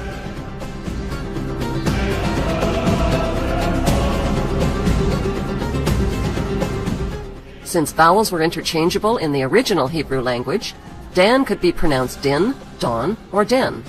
It was embedded in the name London, Scandinavia, Sweden, and Denmark. Denmark literally means the mark of Dan. By 1016 AD, the Viking king Canute seized the throne of England, Denmark, and Sweden. Today's British royalty are descended from the serpent tribe of Dan and from the Viking kings whose symbol is the dragon. Prince Charles' coat of arms displays a red dragon and the German words Ich dien, which means I serve. I serve the red dragon. I serve Satan. Prince William's coat of arms also features a red dragon, which is partially hidden by a 3-point white label. Notice the checkered floor beneath William's wedding guests, which is a known symbol of Freemasonry. Rowan Williams, the Archbishop who married William and Kate, is a confirmed Druid member. Druid ceremonies include pagan sun worship in stone circles. Notice the sun symbolism on the back of the Archbishop's robe. Prince William and the British royal family claim descent from King David and the Jewish tribe of Judah, but the evidence shows they are descended from the tribe of Dan and the Viking kings, whose symbols are the snake and dragon. It took nearly 1,000 years for the tribes of Israel to reunite after fleeing from Jerusalem in 70 AD. They reunited in the British Isles under the flag of their Jewish patriarch, Jacob, or Jacob. It took another 1,000 years for the Jewish tribes to reclaim the land that the Romans had given back to the Philistines. How did they do it? In 1917, the British Earl of Balfour signed the Balfour Declaration, promising to give the nation of Palestine to Lord Rothschild and the Jewish Zionists. This criminal declaration was made even before the British had conquered the nation of Palestine at the end of World War I. During World War II, American corporations supplied gas, money, vehicles, and weaponry to Hitler and the Nazis. By the end of World War II, the British conquered and turned the Muslim nation of Palestine over to the Rothschild Zionists as promised. The Zionists populated the land with boatloads of Jewish refugees from Nazi concentration camps. By 1948, the name of the Muslim nation of Palestine was officially changed to the Jewish state of Israel.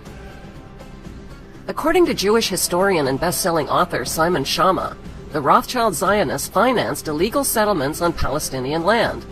They now own 80% of the Palestinian land that they renamed Israel. What is a Zionist?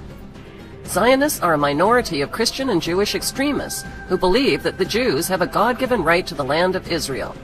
Why? Because according to the Judeo-Christian Bible, God said so.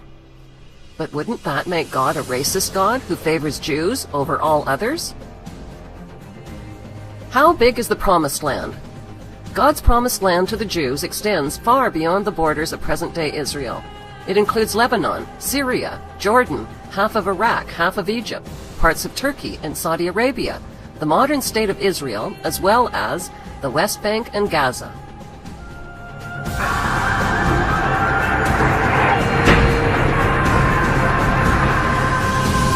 The 9/11 attack on the World Trade Center in New York City served as the perfect excuse to justify bombing, occupying, disarming, and bankrupting Israel's Muslim neighbors. It also scared hundreds of billions of tax dollars out of traumatized American citizens. 9/11 was a Zionist false flag operation. Within 24 hours of the attack, America launched a Blame the Muslims campaign that ignited the Zionist war of terror on the Muslim nations surrounding Israel.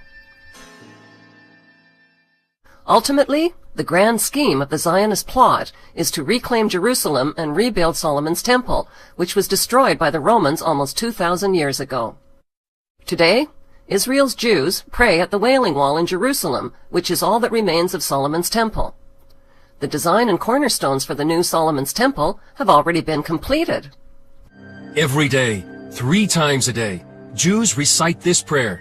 May it be your will that the temple be speedily rebuilt in our own time. It's a prayer they prayed for almost 2,000 years. But Jews here in Jerusalem are doing more than just praying. Just a few steps away from the Western Wall, rabbis and craftsmen are building what they call a temple in waiting.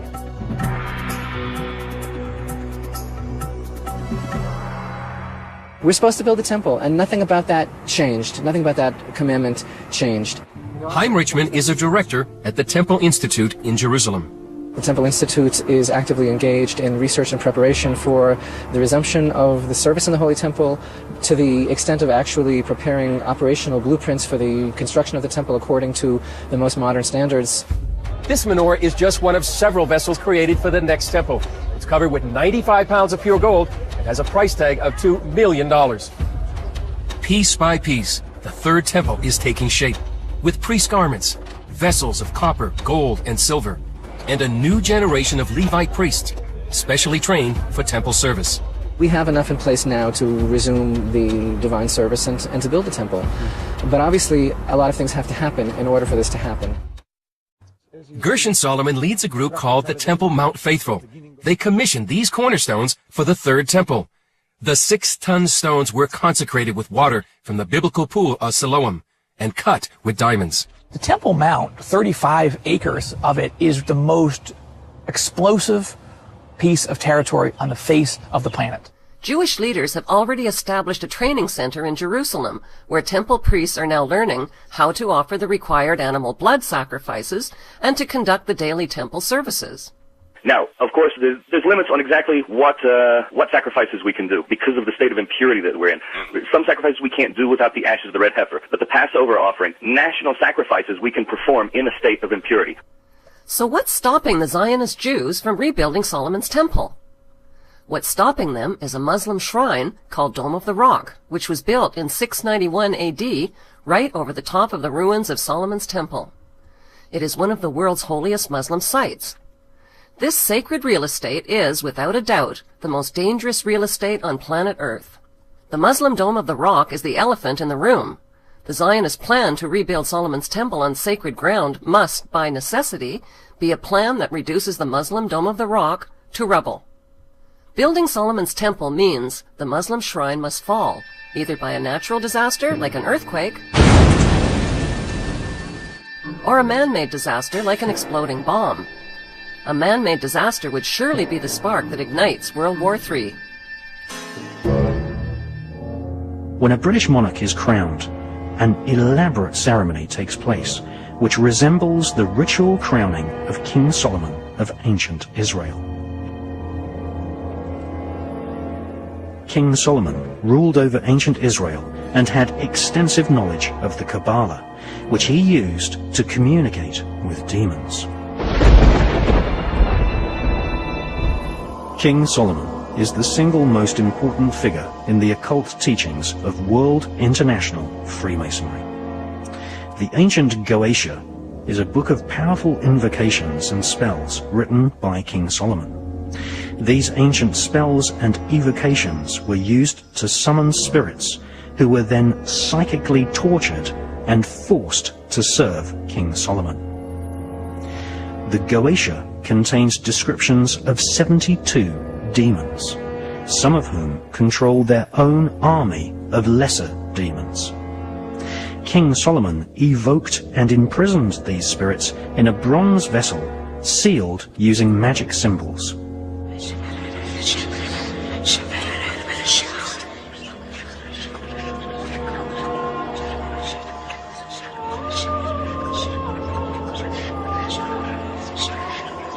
The Goetia explains how the spirits can be compelled into obedience. The Goetia describes a demonic royal hierarchy of spirits, many of which are referred to as knights, princes, and kings. King Solomon ruled ancient Israel from the year 970 to 928 BC. Satanists, occultists, and Freemasons worldwide venerate the memory of King Solomon, who owned a magic ring engraved with a symbol called the Seal of Solomon. This gave him power over the invisible monarchy of demons. This Seal of Solomon is better known as the Star of David. It is this symbol which is encoded into the $1 bill. It is also the flag of Israel. Magicians and mediums who consult with spirits have always been employed by the royal elite. In medieval Britain, Dr. John Dee was consulted regularly by Queen Elizabeth I. At the British Museum in London, we see the dark mirror which John Dee used to see or scry the faces of spirits.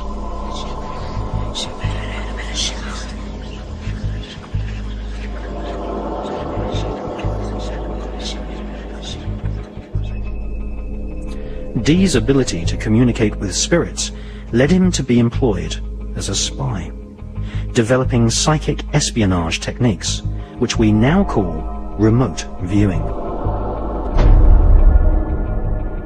John Dee attended Trinity College in Cambridge, which became a place where occultists and the world of spies were intertwined. Aleister Crowley also attended Trinity College. In 1904, he wrote an introduction to an ancient book of spells called the Goetia. Soon after, Aleister Crowley followed the footsteps of John Dee and worked as a spy for Her Majesty's Secret Intelligence Service, MI5. Dr. John Dee was secretly initiated into the secrets of the Kabbalah by Rabbi Lowe in the 1500s. The Kabbalah offers a route map which is called the Tree of Life. Discarnate spirits, some angelic, some evil, occupying each point on the Tree of Life. These spirits can be called forth and invoked to serve the magician. Medieval astrologers and Kabbalists such as John Dee were hired by monarchs to plan their wars, or to experiment with alchemy, trying to transform base metals into gold and thus increase the already spectacular wealth of the monarchy. Once World War III has come and gone, and the Muslim shrine has been destroyed, the new Jewish temple of King Solomon will be built over its ruins in Jerusalem. And a king will sit on the throne chair.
There are three important texts that predict an apocalyptic Third World War, which would give rise to one world empire and one world king.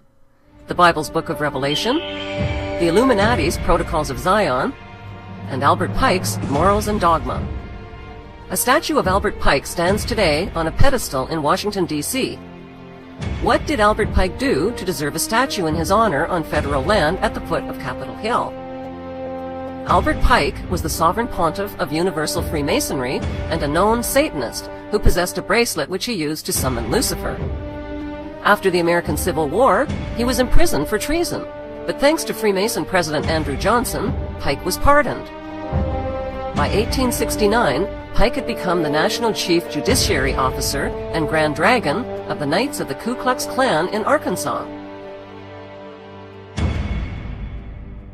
By 1871, he published the Masonic handbook known as Morals and Dogma. Albert Pike was also the author of a military formula for 3 world wars that would advance the world government agenda to its final stage in the 21st century. World War I, said Pike, must be engineered to overthrow the Tsars of Russia and make Russia a fortress of atheistic communism. World War II must be engineered to destroy Nazism, strengthen political Zionism, and create a sovereign state of Israel in Palestine.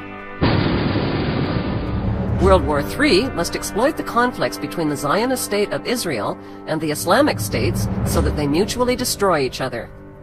Divided and exhausted by war, the masses will receive the light of Lucifer brought finally out into the open.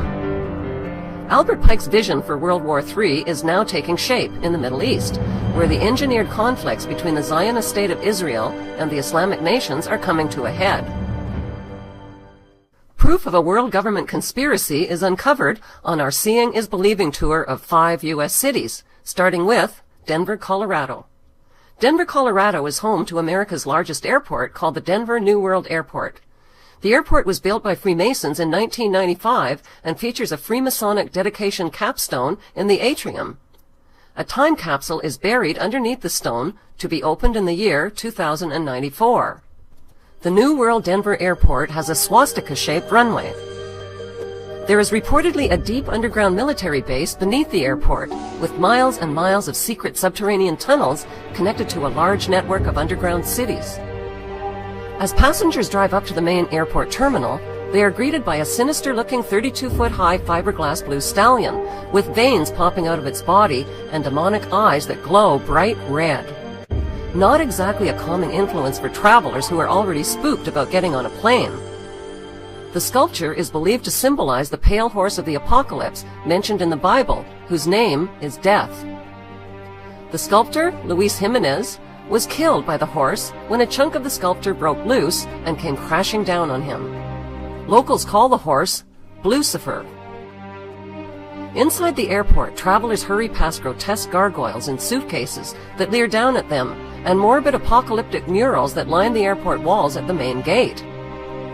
4 panels of giant-sized wall murals in the baggage claim area tell a terrifying and prophetic story in pictures of how humanity's future is going to unfold.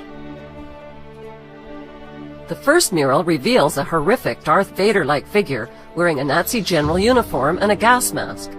The gas mask indicates that the next war will use depopulating biological or chemical agents.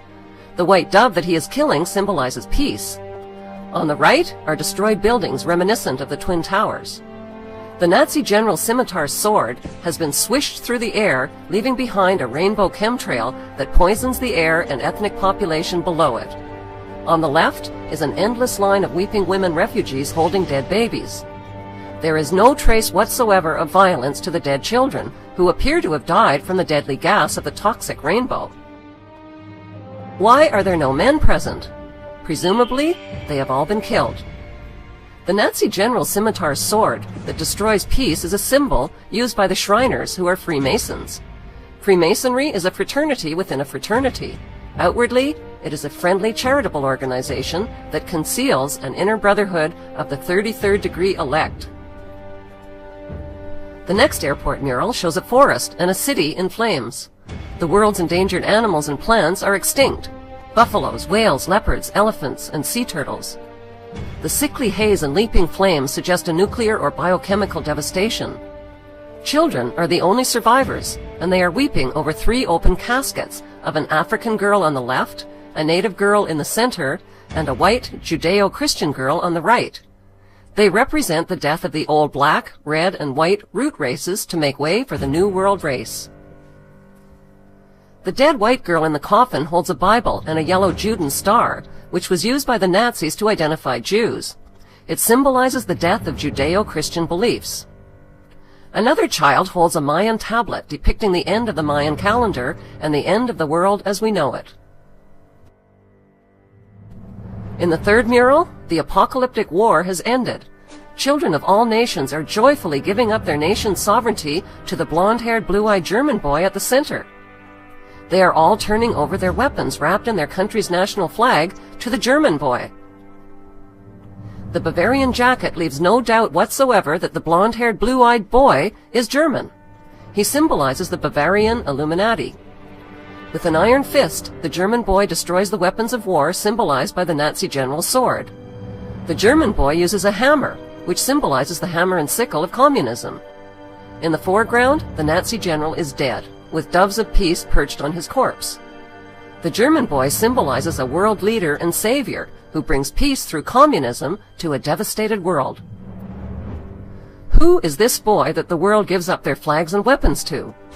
We know he is German, with blonde hair and blue eyes, like Prince William, who posed as a boy for this Papua New Guinea stamp. Prince William's father is the son of Prince Philip and Queen Elizabeth, whose surnames were changed to cover up their German identities. Prince William's mother, Diana, was allegedly the daughter of James Goldsmith, a German Jew. In the fourth mural, the Earth is restored, including the endangered species, the land and water.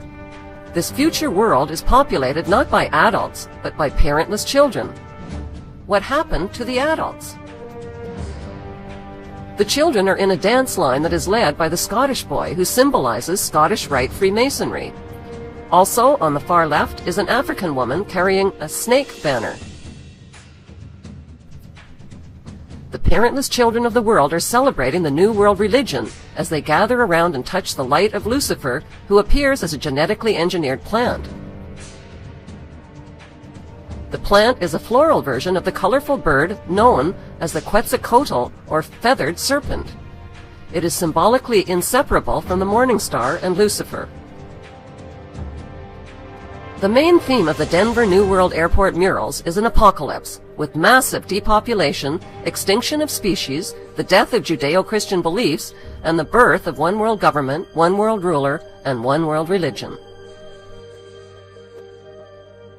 The next stop on our Seeing is Believing tour is Charlotte, North Carolina, where the headquarters of America's largest bank is located, the Bank of America.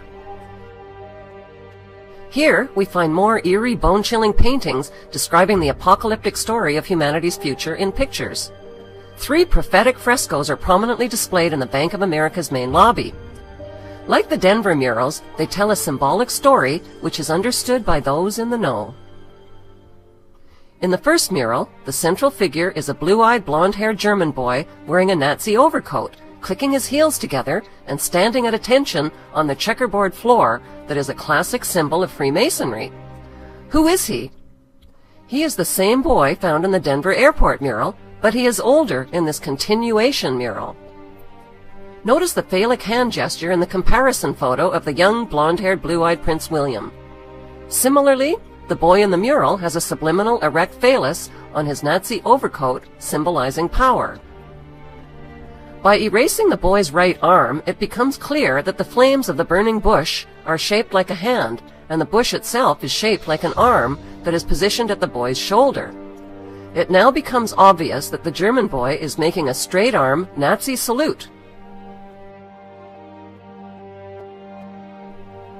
Prince William's Knight of the Garter crest is a gold lion. The image of the gold lion is subliminally embedded into the blonde hair of the German boy in the mural. Notice the Egyptian pyramid and black sun behind him. The second fresco in the Bank of America's lobby is an apocalyptic concentration camp where resistors are incarcerated. In the background, industrial burning suggests a crematorium. The back and side wall are strung with barbed wire. Hazmat Marines carrying rifles are seen in the crowd with their Nazi gold eagle and flags. Notice the person wearing the white hazard protection gear. The hazard protection gear symbolizes a pandemic, biochemical, or nuclear warfare. This is the same apocalyptic theme found in the Denver mural, in which the Nazi general is wearing a gas mask. Overhead, the elite are hovering and celebrating like gods, circling free and naked in their wealth and power. They are energized by the chaos below, where the world population is trapped in their net.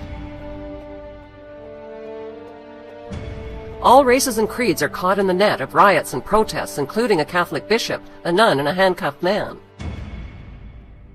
The protest signs are blank, implying they have no voice. The street signs are also blank, implying there is nowhere to go. The last fresco has a mission accomplished theme. It illustrates the post-apocalyptic rebuilding era that creates order out of chaos. The red dragon in human form is etched into the hillside at the top of the fresco. He sleeps peacefully while the miners serve him. These miners are a reminder of the internationally televised Chilean mine disaster and rescue in 2010. 33 miners were rescued in a ceremonial raising of the phoenix.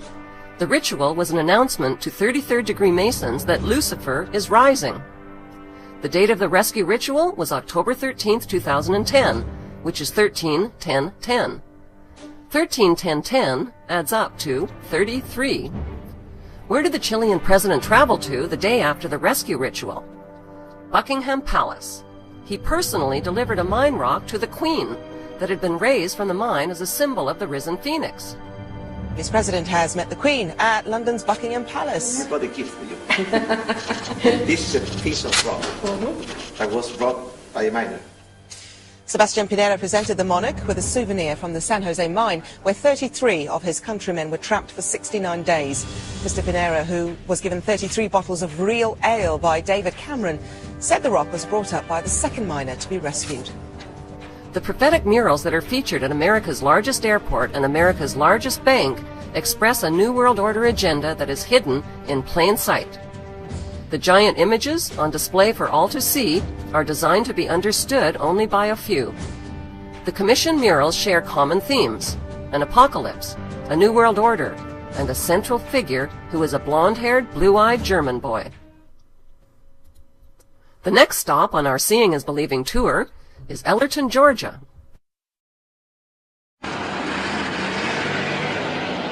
Next, we turn to the town of Elberton, Georgia, the granite capital of the world. Elberton is famous for its production of tombstones, exporting some 250,000 tombstones every year. Oddly enough, the town that makes a living through death is also the home of what some consider the most threatening monument in America. A monument that some believe is a symbol for the coming Holocaust, promoting a depopulation effort at a massive scale. It was back in 1979 when a stranger came to Elberton, Georgia. Now, Elberton, Georgia is on the eastern part of Georgia, very close to the South Carolina border. And this stranger said that he was part of a secret group, and they wanted to build a great granite monument. This was done by a guy who gave a pseudonym, came in, paid cash, had this company set these things up in 1980. Called himself R.C. Christian, but that's not his real name. It says it right on the stones, a pseudonym. Nobody knows his real name because that isn't his real name. Nobody knows who put the money up other than this fictional individual. Nobody knows what secret group he represents. Of course, Elberton mines granite. They make tombstones there, and they have the facilities to mine the granite. But he gave very, very specific directions as to how this was to be built, so that it would always be aligned in certain ways, so you'd always be able to see the North Star, so it would be aligned with the moon and with the various phases of the sun. And very, very similar to the Stonehenge that they have in England. So as the Stonehenge was a Druidic monument, this was to be the American Stonehenge, or it's known as the Georgia Guidestones. And on each one of the Guidestones is this message in a different language, actually 8 different languages. Are the 10 commandments that come from the dark side. And the first one is maintain the world population at 500 million in constant balance with nature, which doesn't sound too bad until you realize that we've got over 6 billion people in the world. And if we're going to maintain the world population at 500 million in constant balance with nature, we're going to have to kill off about 90% or more of the world's population. Like the Masonic dedication stone at Denver Airport, which has a time capsule buried beneath it, the Georgia Guidestones also feature a capstone with a time capsule buried beneath it. New York City is the next stop on our Seeing is Believing tour. The world's largest cathedral is a New York City landmark called St. John the Divine. It was built with funding from the Grand Master of the Masons of the state of New York. Using the art style of the grotesque, this sculpture next to the cathedral features sun worship, bizarre mythical creatures, and the upside-down head of Satan. There is a John Lennon quote that says, "One day the world will live as one." On the western facade of the cathedral, stonemasons have sculpted a chilling depiction of the collapse of the Twin Towers and the destruction of New York City and its landmarks. This scene was created in 1997, 4 years before the destruction of the Twin Towers on 9/11. Other recognizable skyscrapers are the Chrysler Building and the Citigroup Center. The cathedral's pillar on the left shows the Brooklyn Bridge crumbling, cars and buses falling into the churning waters, and the Statue of Liberty sinking. Beneath this horrifying prophecy is the New York Stock Exchange, with street people selling all around it. The pillar on the right depicts the 4 horsemen of the apocalypse, riding white, red, black, and pale horses that symbolize conquest, war, famine, and death. Another pillar depicts the birth of the Antichrist, who is surrounded by mummies. Below the birth is a lamb with its legs tied. The book of Revelation refers to the Antichrist as the beast, coming up out of the earth and having 2 horns like a lamb. Right below the tied lamb is a spiral vortex symbolizing a change of consciousness. Below it are people worshipping the energy vortex of the Antichrist figure. The cathedral pillar on the left is the Jewish Kabbalah's Tree of Life. The Kabbalah is linked to the occult practices and symbolism of Freemasonry. Standing above the Kabbalistic Tree of Life is a robed man, pictured on the right. Only one eye is exposed, which symbolizes the satanic all-seeing eye.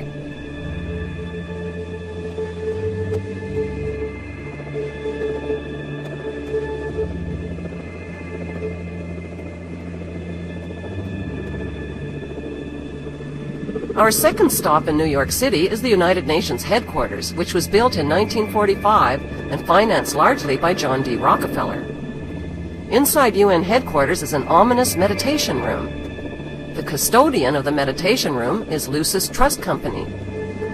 At one time, the Lucis Trust was located at 666 United Nations Plaza and was formerly named Lucifer Publishing Company.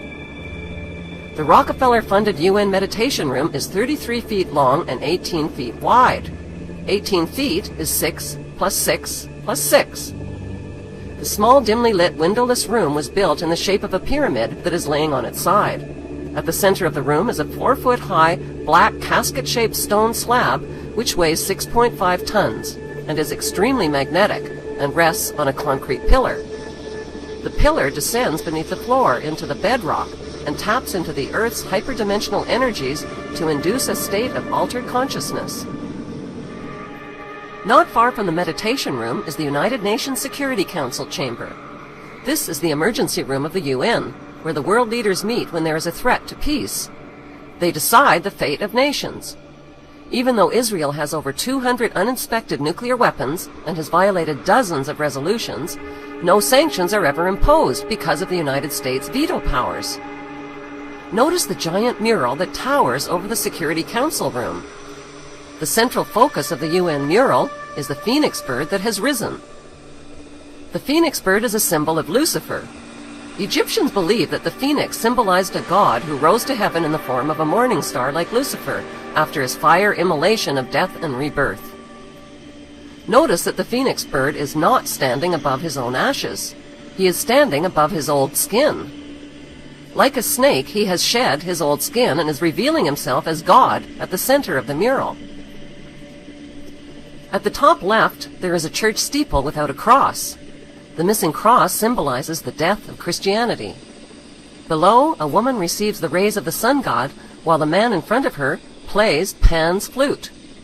To their right are two pyramid symbols and people joined together by a long blue serpent-like cloth.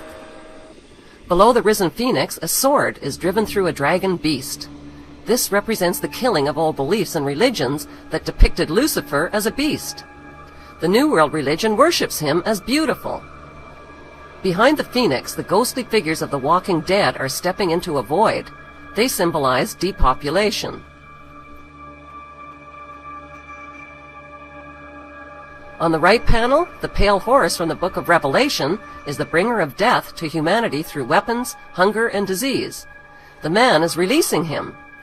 The chained black man represents slavery, while the top panel of the mural shows a technologically advanced white race who control industry, art, and science. In this post-apocalyptic mural, the military man standing on the tail of the beast represents worldwide military power. He tips his helmet to the elite, who are climbing out from underground cities where they safely hid from the apocalypse. In the main oval panel above the phoenix bird, a woman is holding flowers.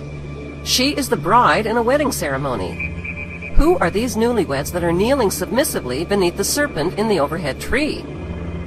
Could the newlyweds symbolize William and Kate? The serpent in human form is tempting the little girl Eve, who accepts the apple.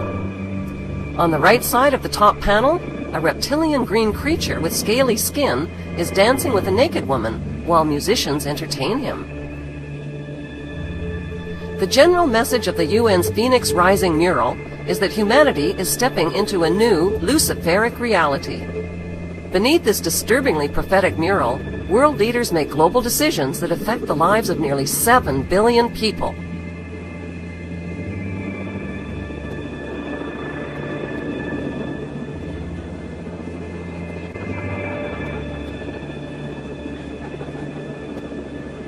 What's hard for most people to grasp is that our elected government leaders are involved in an apocalyptic scheme to enslave the masses under a world government dictatorship. How do these leaders sleep at night?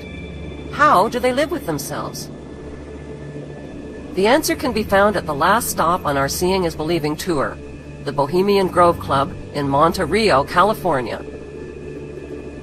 It's an elite retreat for high-ranking politicians, billionaire banksters, businessmen, and Hollywood executives. What's the attraction? 2 weeks of partying, druid worship, and child sacrifice rituals. Members include George Bush Jr. and Sr., Newt Gingrich, Henry Kissinger, Dick Cheney, Alan Greenspan, and the list goes on. One thing is certain, these men don't believe in heaven and an afterlife for good behavior. They dress in long robes and gather before a 40-foot stone owl of the god Moloch, where they conduct a mock child sacrifice ritual. It's called the cremation of care ritual to purge members of their guilt. The ritual symbolically burns up their cares and clears their conscience of the diabolical crimes they have committed against humanity.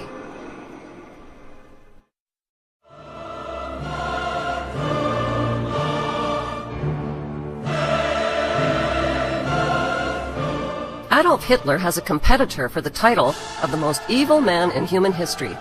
His competitor's name is Sabbatai Zevi. Sabbatai Zevi declared himself to be the Jewish Messiah in the year 1666. This false Messiah led the largest Messiah movement in Jewish history and attracted more than half the population of European Jews. How did he do it? By promising to return the Jews to their ancestral homeland in Palestine.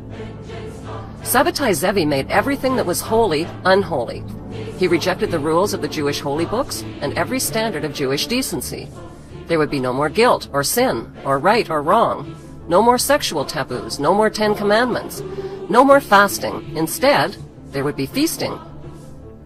Sabbatai Zevi's immoral leadership finally fell from grace when the Sultan of Turkey threatened him with torture unless he converted to Islam.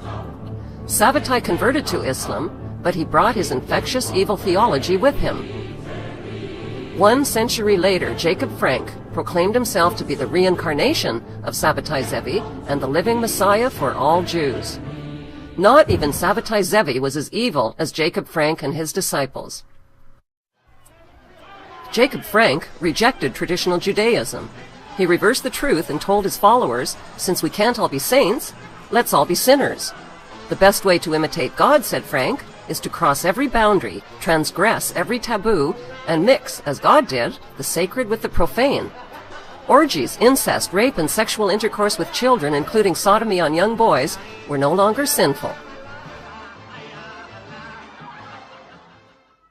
In 1773, Jacob Frank traveled to Frankfurt, Germany, the birthplace of the Illuminati. That's where he formed an unholy alliance with Adam Weishaupt and Mayor Amschel Rothschild's banking dynasty. The ambition of the Rothschild dynasty was to win control of the world's gold, central banks, and wealth. The Rothschilds sent John Jacob Astor, Jacob Schiff, and Paul Warburg to America, where they influenced the privatization of the Federal Reserve banking system and the dismantling of the American Constitution. The goal of Weishaupt and the Jesuits was to take control of the Vatican and its hierarchy of Catholic clergy. Weishaupt formed the Order of the Illuminati and infiltrated the Freemasonic lodges with his doctrine until every Masonic lodge in every nation accepted it. The Frankist goal was the destruction and replacement of Jewish ethics with a satanic religion based on the exact opposite of Jewish teachings. When this unholy alliance of conscienceless men was seeded, a cancerous war against humanity erupted.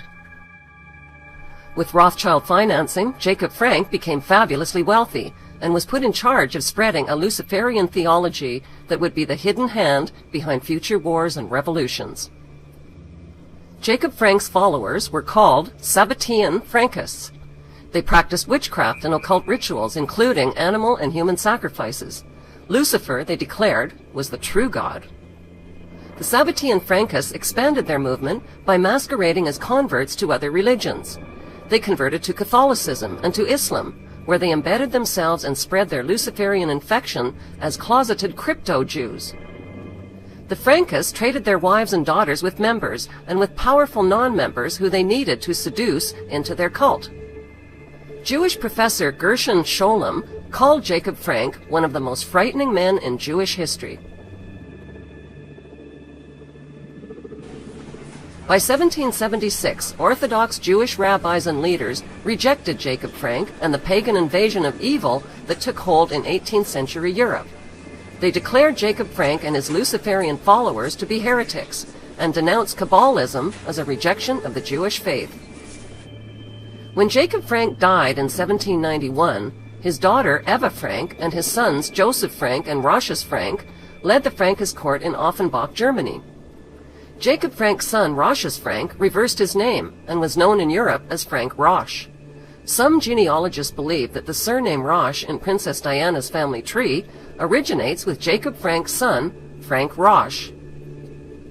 Jewish author and historian Dr. Henry Makow has thoroughly researched the Sabbatean Frankist movement. The Sabbatean Frankists were out and out Satanists.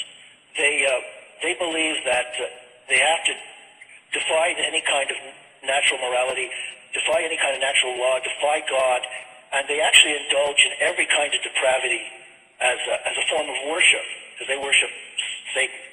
And they promoted promiscuity, and that's where our promiscuity today comes from. It's 200 or 300 years old. There's nothing new or avant-garde about it. They promoted incest, they promoted pedophilia, and every kind of sexual depravity. Rabbi Wolf Gunther Plott is the former president of the Canadian Jewish Congress. He claims that Sabbatean Frankists are false Zionist Jews who reject traditional Judaism. The Sabbatean Frankists were behind Nazi Germany's Holocaust and World War II, which was engineered to create the State of Israel.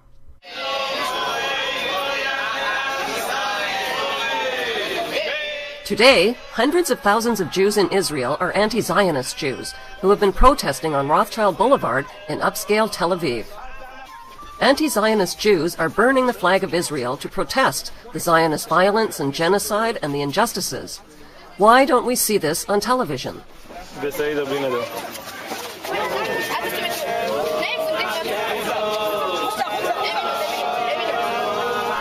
The authentic Jews condemn the illegal Jewish settlements and the forced creation of the State of Israel. My late father was in Auschwitz concentration camp. My late mother was in Majdanek concentration camp. Every single member of my family on both sides was exterminated. Both of my parents were in the Warsaw Ghetto Uprising.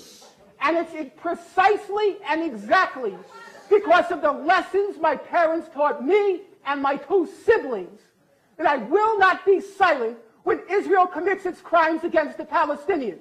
And I consider nothing more despicable than to use their suffering and their martyrdom to try to justify the torture, the brutalization, the demolition of homes that Israel daily commits against the Palestinians.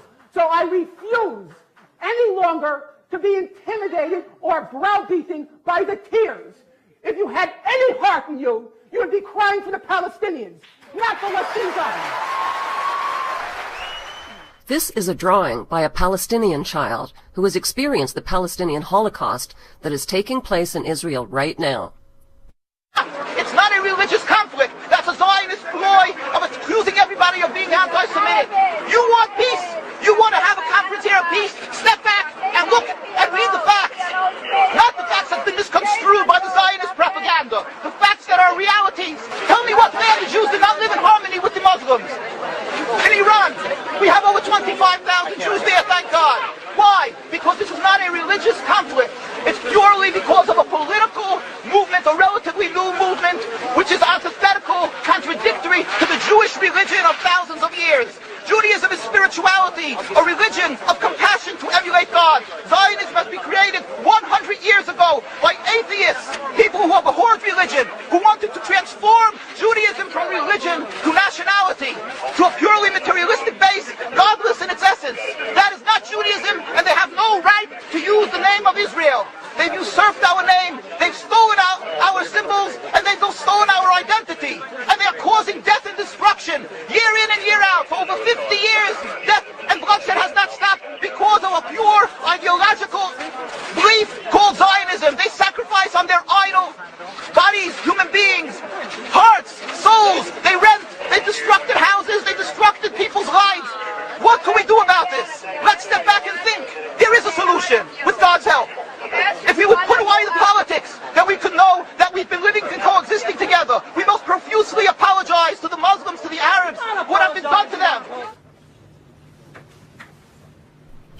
America's Zionist-owned media falsely reported that Iran's President Ahmadinejad threatened to wipe Israel off the map. This was a mistranslation. What the president of Iran really said is that Israel is occupying Palestine and has no legitimacy on the world map. Traditional Torah Jews and rabbis agree with him. There is speculation that the revolutionary document called the Protocols of Zion is a secret Sabbatean Frankist document. This document embodies 24 protocols which map out a detailed Zionist plan for global control. The protocols, written in the late 1700s, describe in precise detail the world domination plan that is unfolding today. Rabbi Marvin Antelman charges that the world today is ruled by a Sabbatean Frankist satanic cult that has conspired with the Illuminati to destroy all religions and fuse all nations into one. Today, royals, politicians, banksters, and businessmen form the inner circle of the Sabbatean Frankist elite. They live secret, two-faced lives, sometimes posing as religious Jews or Christians or Islamists.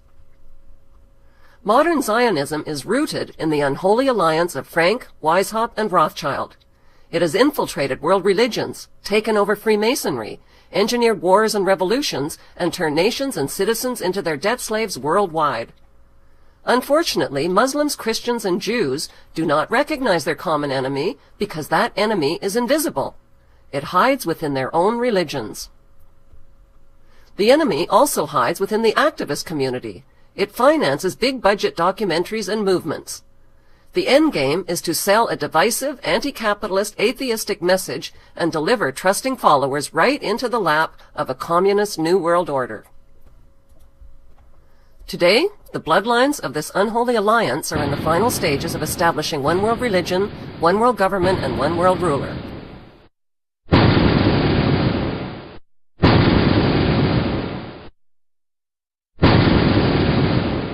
The Windsor royals are at the controls of this web of deceit.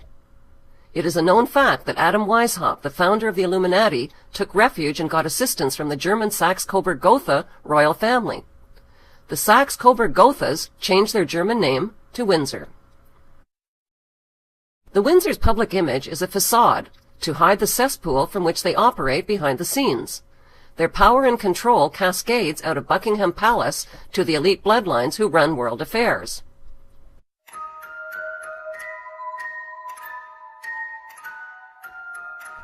The official address for the Queen and Buckingham Palace is London. Not London, England, just London. Why? Because London is a corporation.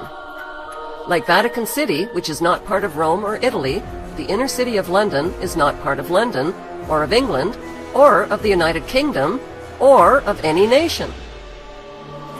Beneath Buckingham Palace is a private underground subway system. The royal tube tunnels provide the monarch with a speedy getaway during a crisis or insurrection. These secret tube tunnels connect the Queen to Heathrow Airport, her castles, the Kew Whitehall Citadel, the Pindar nuclear bunker, and her Prime Minister at 10 Downing Street.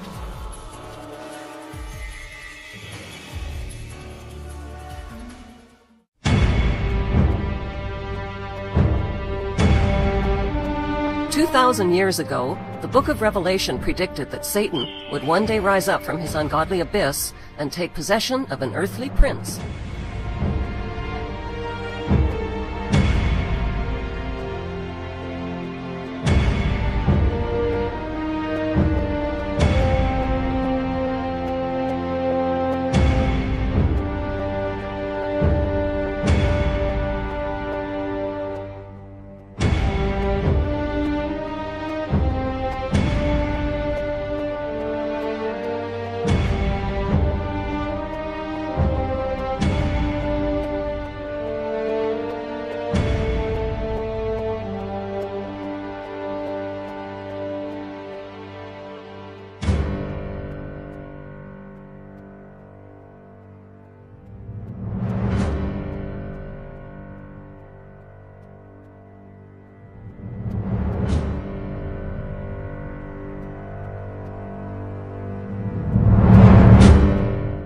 A one-world empire and ruler has been in the planning stages for thousands of years.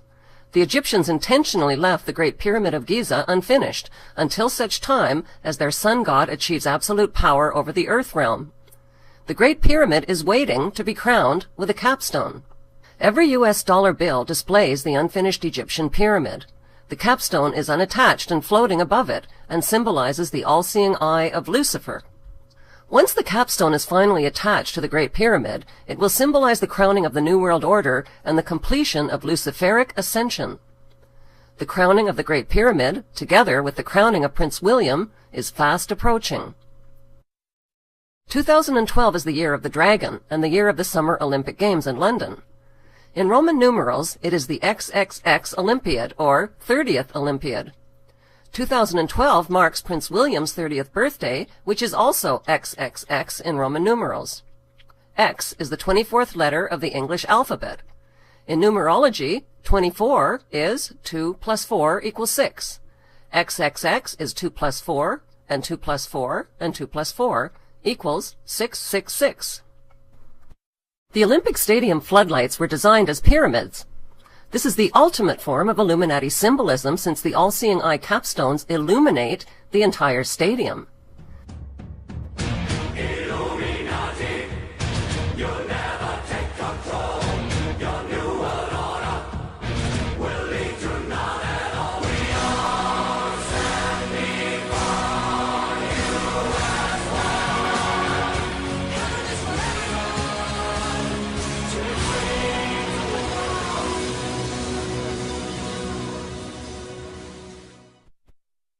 Strangely, the Olympic Village site was designed with biblical and mystical road names. Even stranger are the 2012 one-eyed Olympic mascots, which are all-seeing eye symbols. The eye of each mascot is actually a camera that allows the little demons to see all and record all.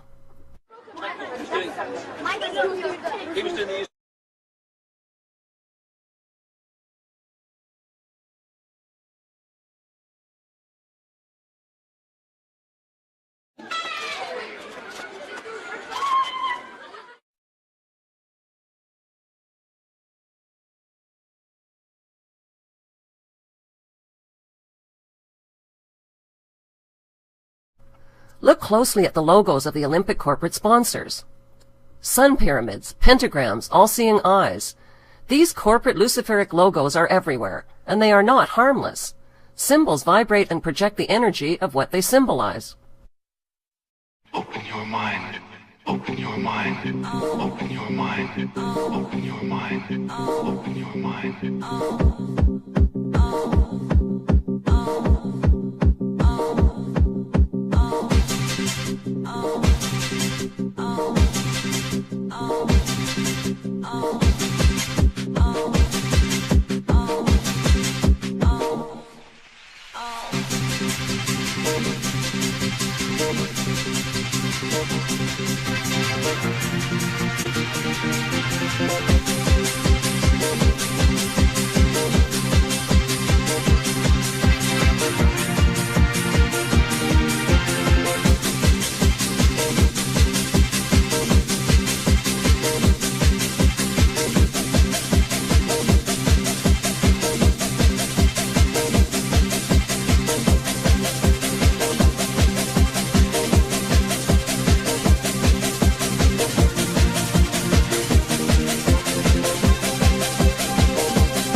If you want to know the identity of the men who rule the world from the shadows, all you have to do is unscramble the puzzle pieces of the 2012 Olympic Games logo. Yes, many have commented that it looks like a distorted swastika. But if you unscramble the 5 puzzle pieces, you will probably make the intended mistake of thinking the logo is the numbers 2012, which is what you're supposed to think. But look again. The unscrambled logo spells the word Zion, and to make no mistake about it, the Zionist designer dotted the I.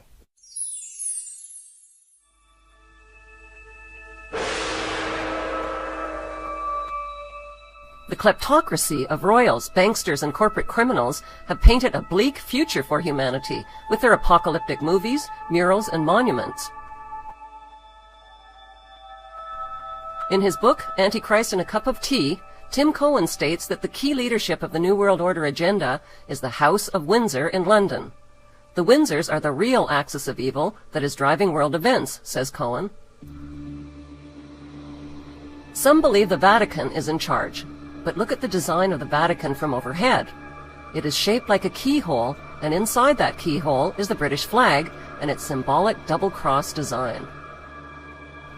The game plan formula for the New World Order is a simple one. Order out of chaos. Create global chaos by engineering and financing both sides of wars, revolutions, and movements, then create order by offering the desperate, war-weary world a peaceful solution. Enter the handsome, charming peacemaker Prince William, who turns 33 in 2015. 33 is the most revered and sacred number in Freemasonry. 33 is also the age of Jesus when he was allegedly resurrected. By 2015, the desperate, war-torn world will be ready to embrace a leader with a global peace plan and a message of hope. William will be a counterfeit messiah. His message of hope will deliver a forced peace by disarming the world of its most devastating weapons of war.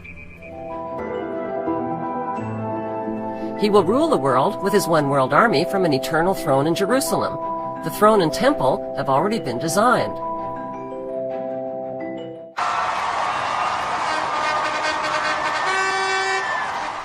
Just like the symbols that are hidden in corporate logos, the 1% that rule the 1% that rule the 99% hide in plain sight. They hide by reigning instead of ruling, and they hide behind the walls of one of the world's biggest tourist attractions. Over the centuries, we have fought and died by the millions to enrich these royal lowlifes. We have worshipped them, labored for them, paid taxes to them, carried their flags, sung their anthems, and we have even wiped their butts for them. If we want to save our planet, we need to get up off our knees right now while there is still a window of opportunity.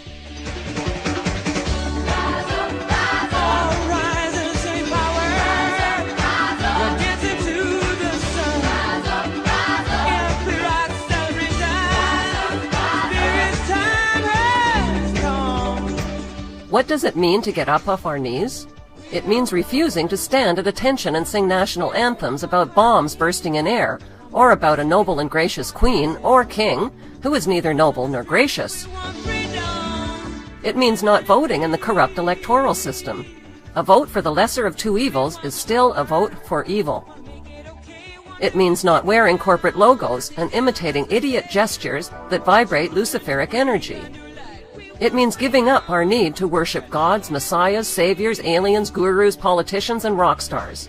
When we worship, we give our power away. It means not supporting troops that fight and kill and die in unjust wars to enrich the filthy rich.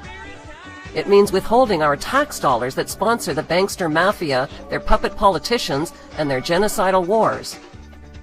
It means taking our money out of the bankster-owned banks and their rigged stock market casinos, then finding an alternative. It means freeing ourselves from heart-numbing addictions to drugs, sexploitation, money, and violence, and rediscovering our natural innocence. It means canceling our cable TV and the toxic propaganda that is infecting our souls. And most important of all, it means fearlessly rising up and deposing humanity's common enemy that hides in plain sight.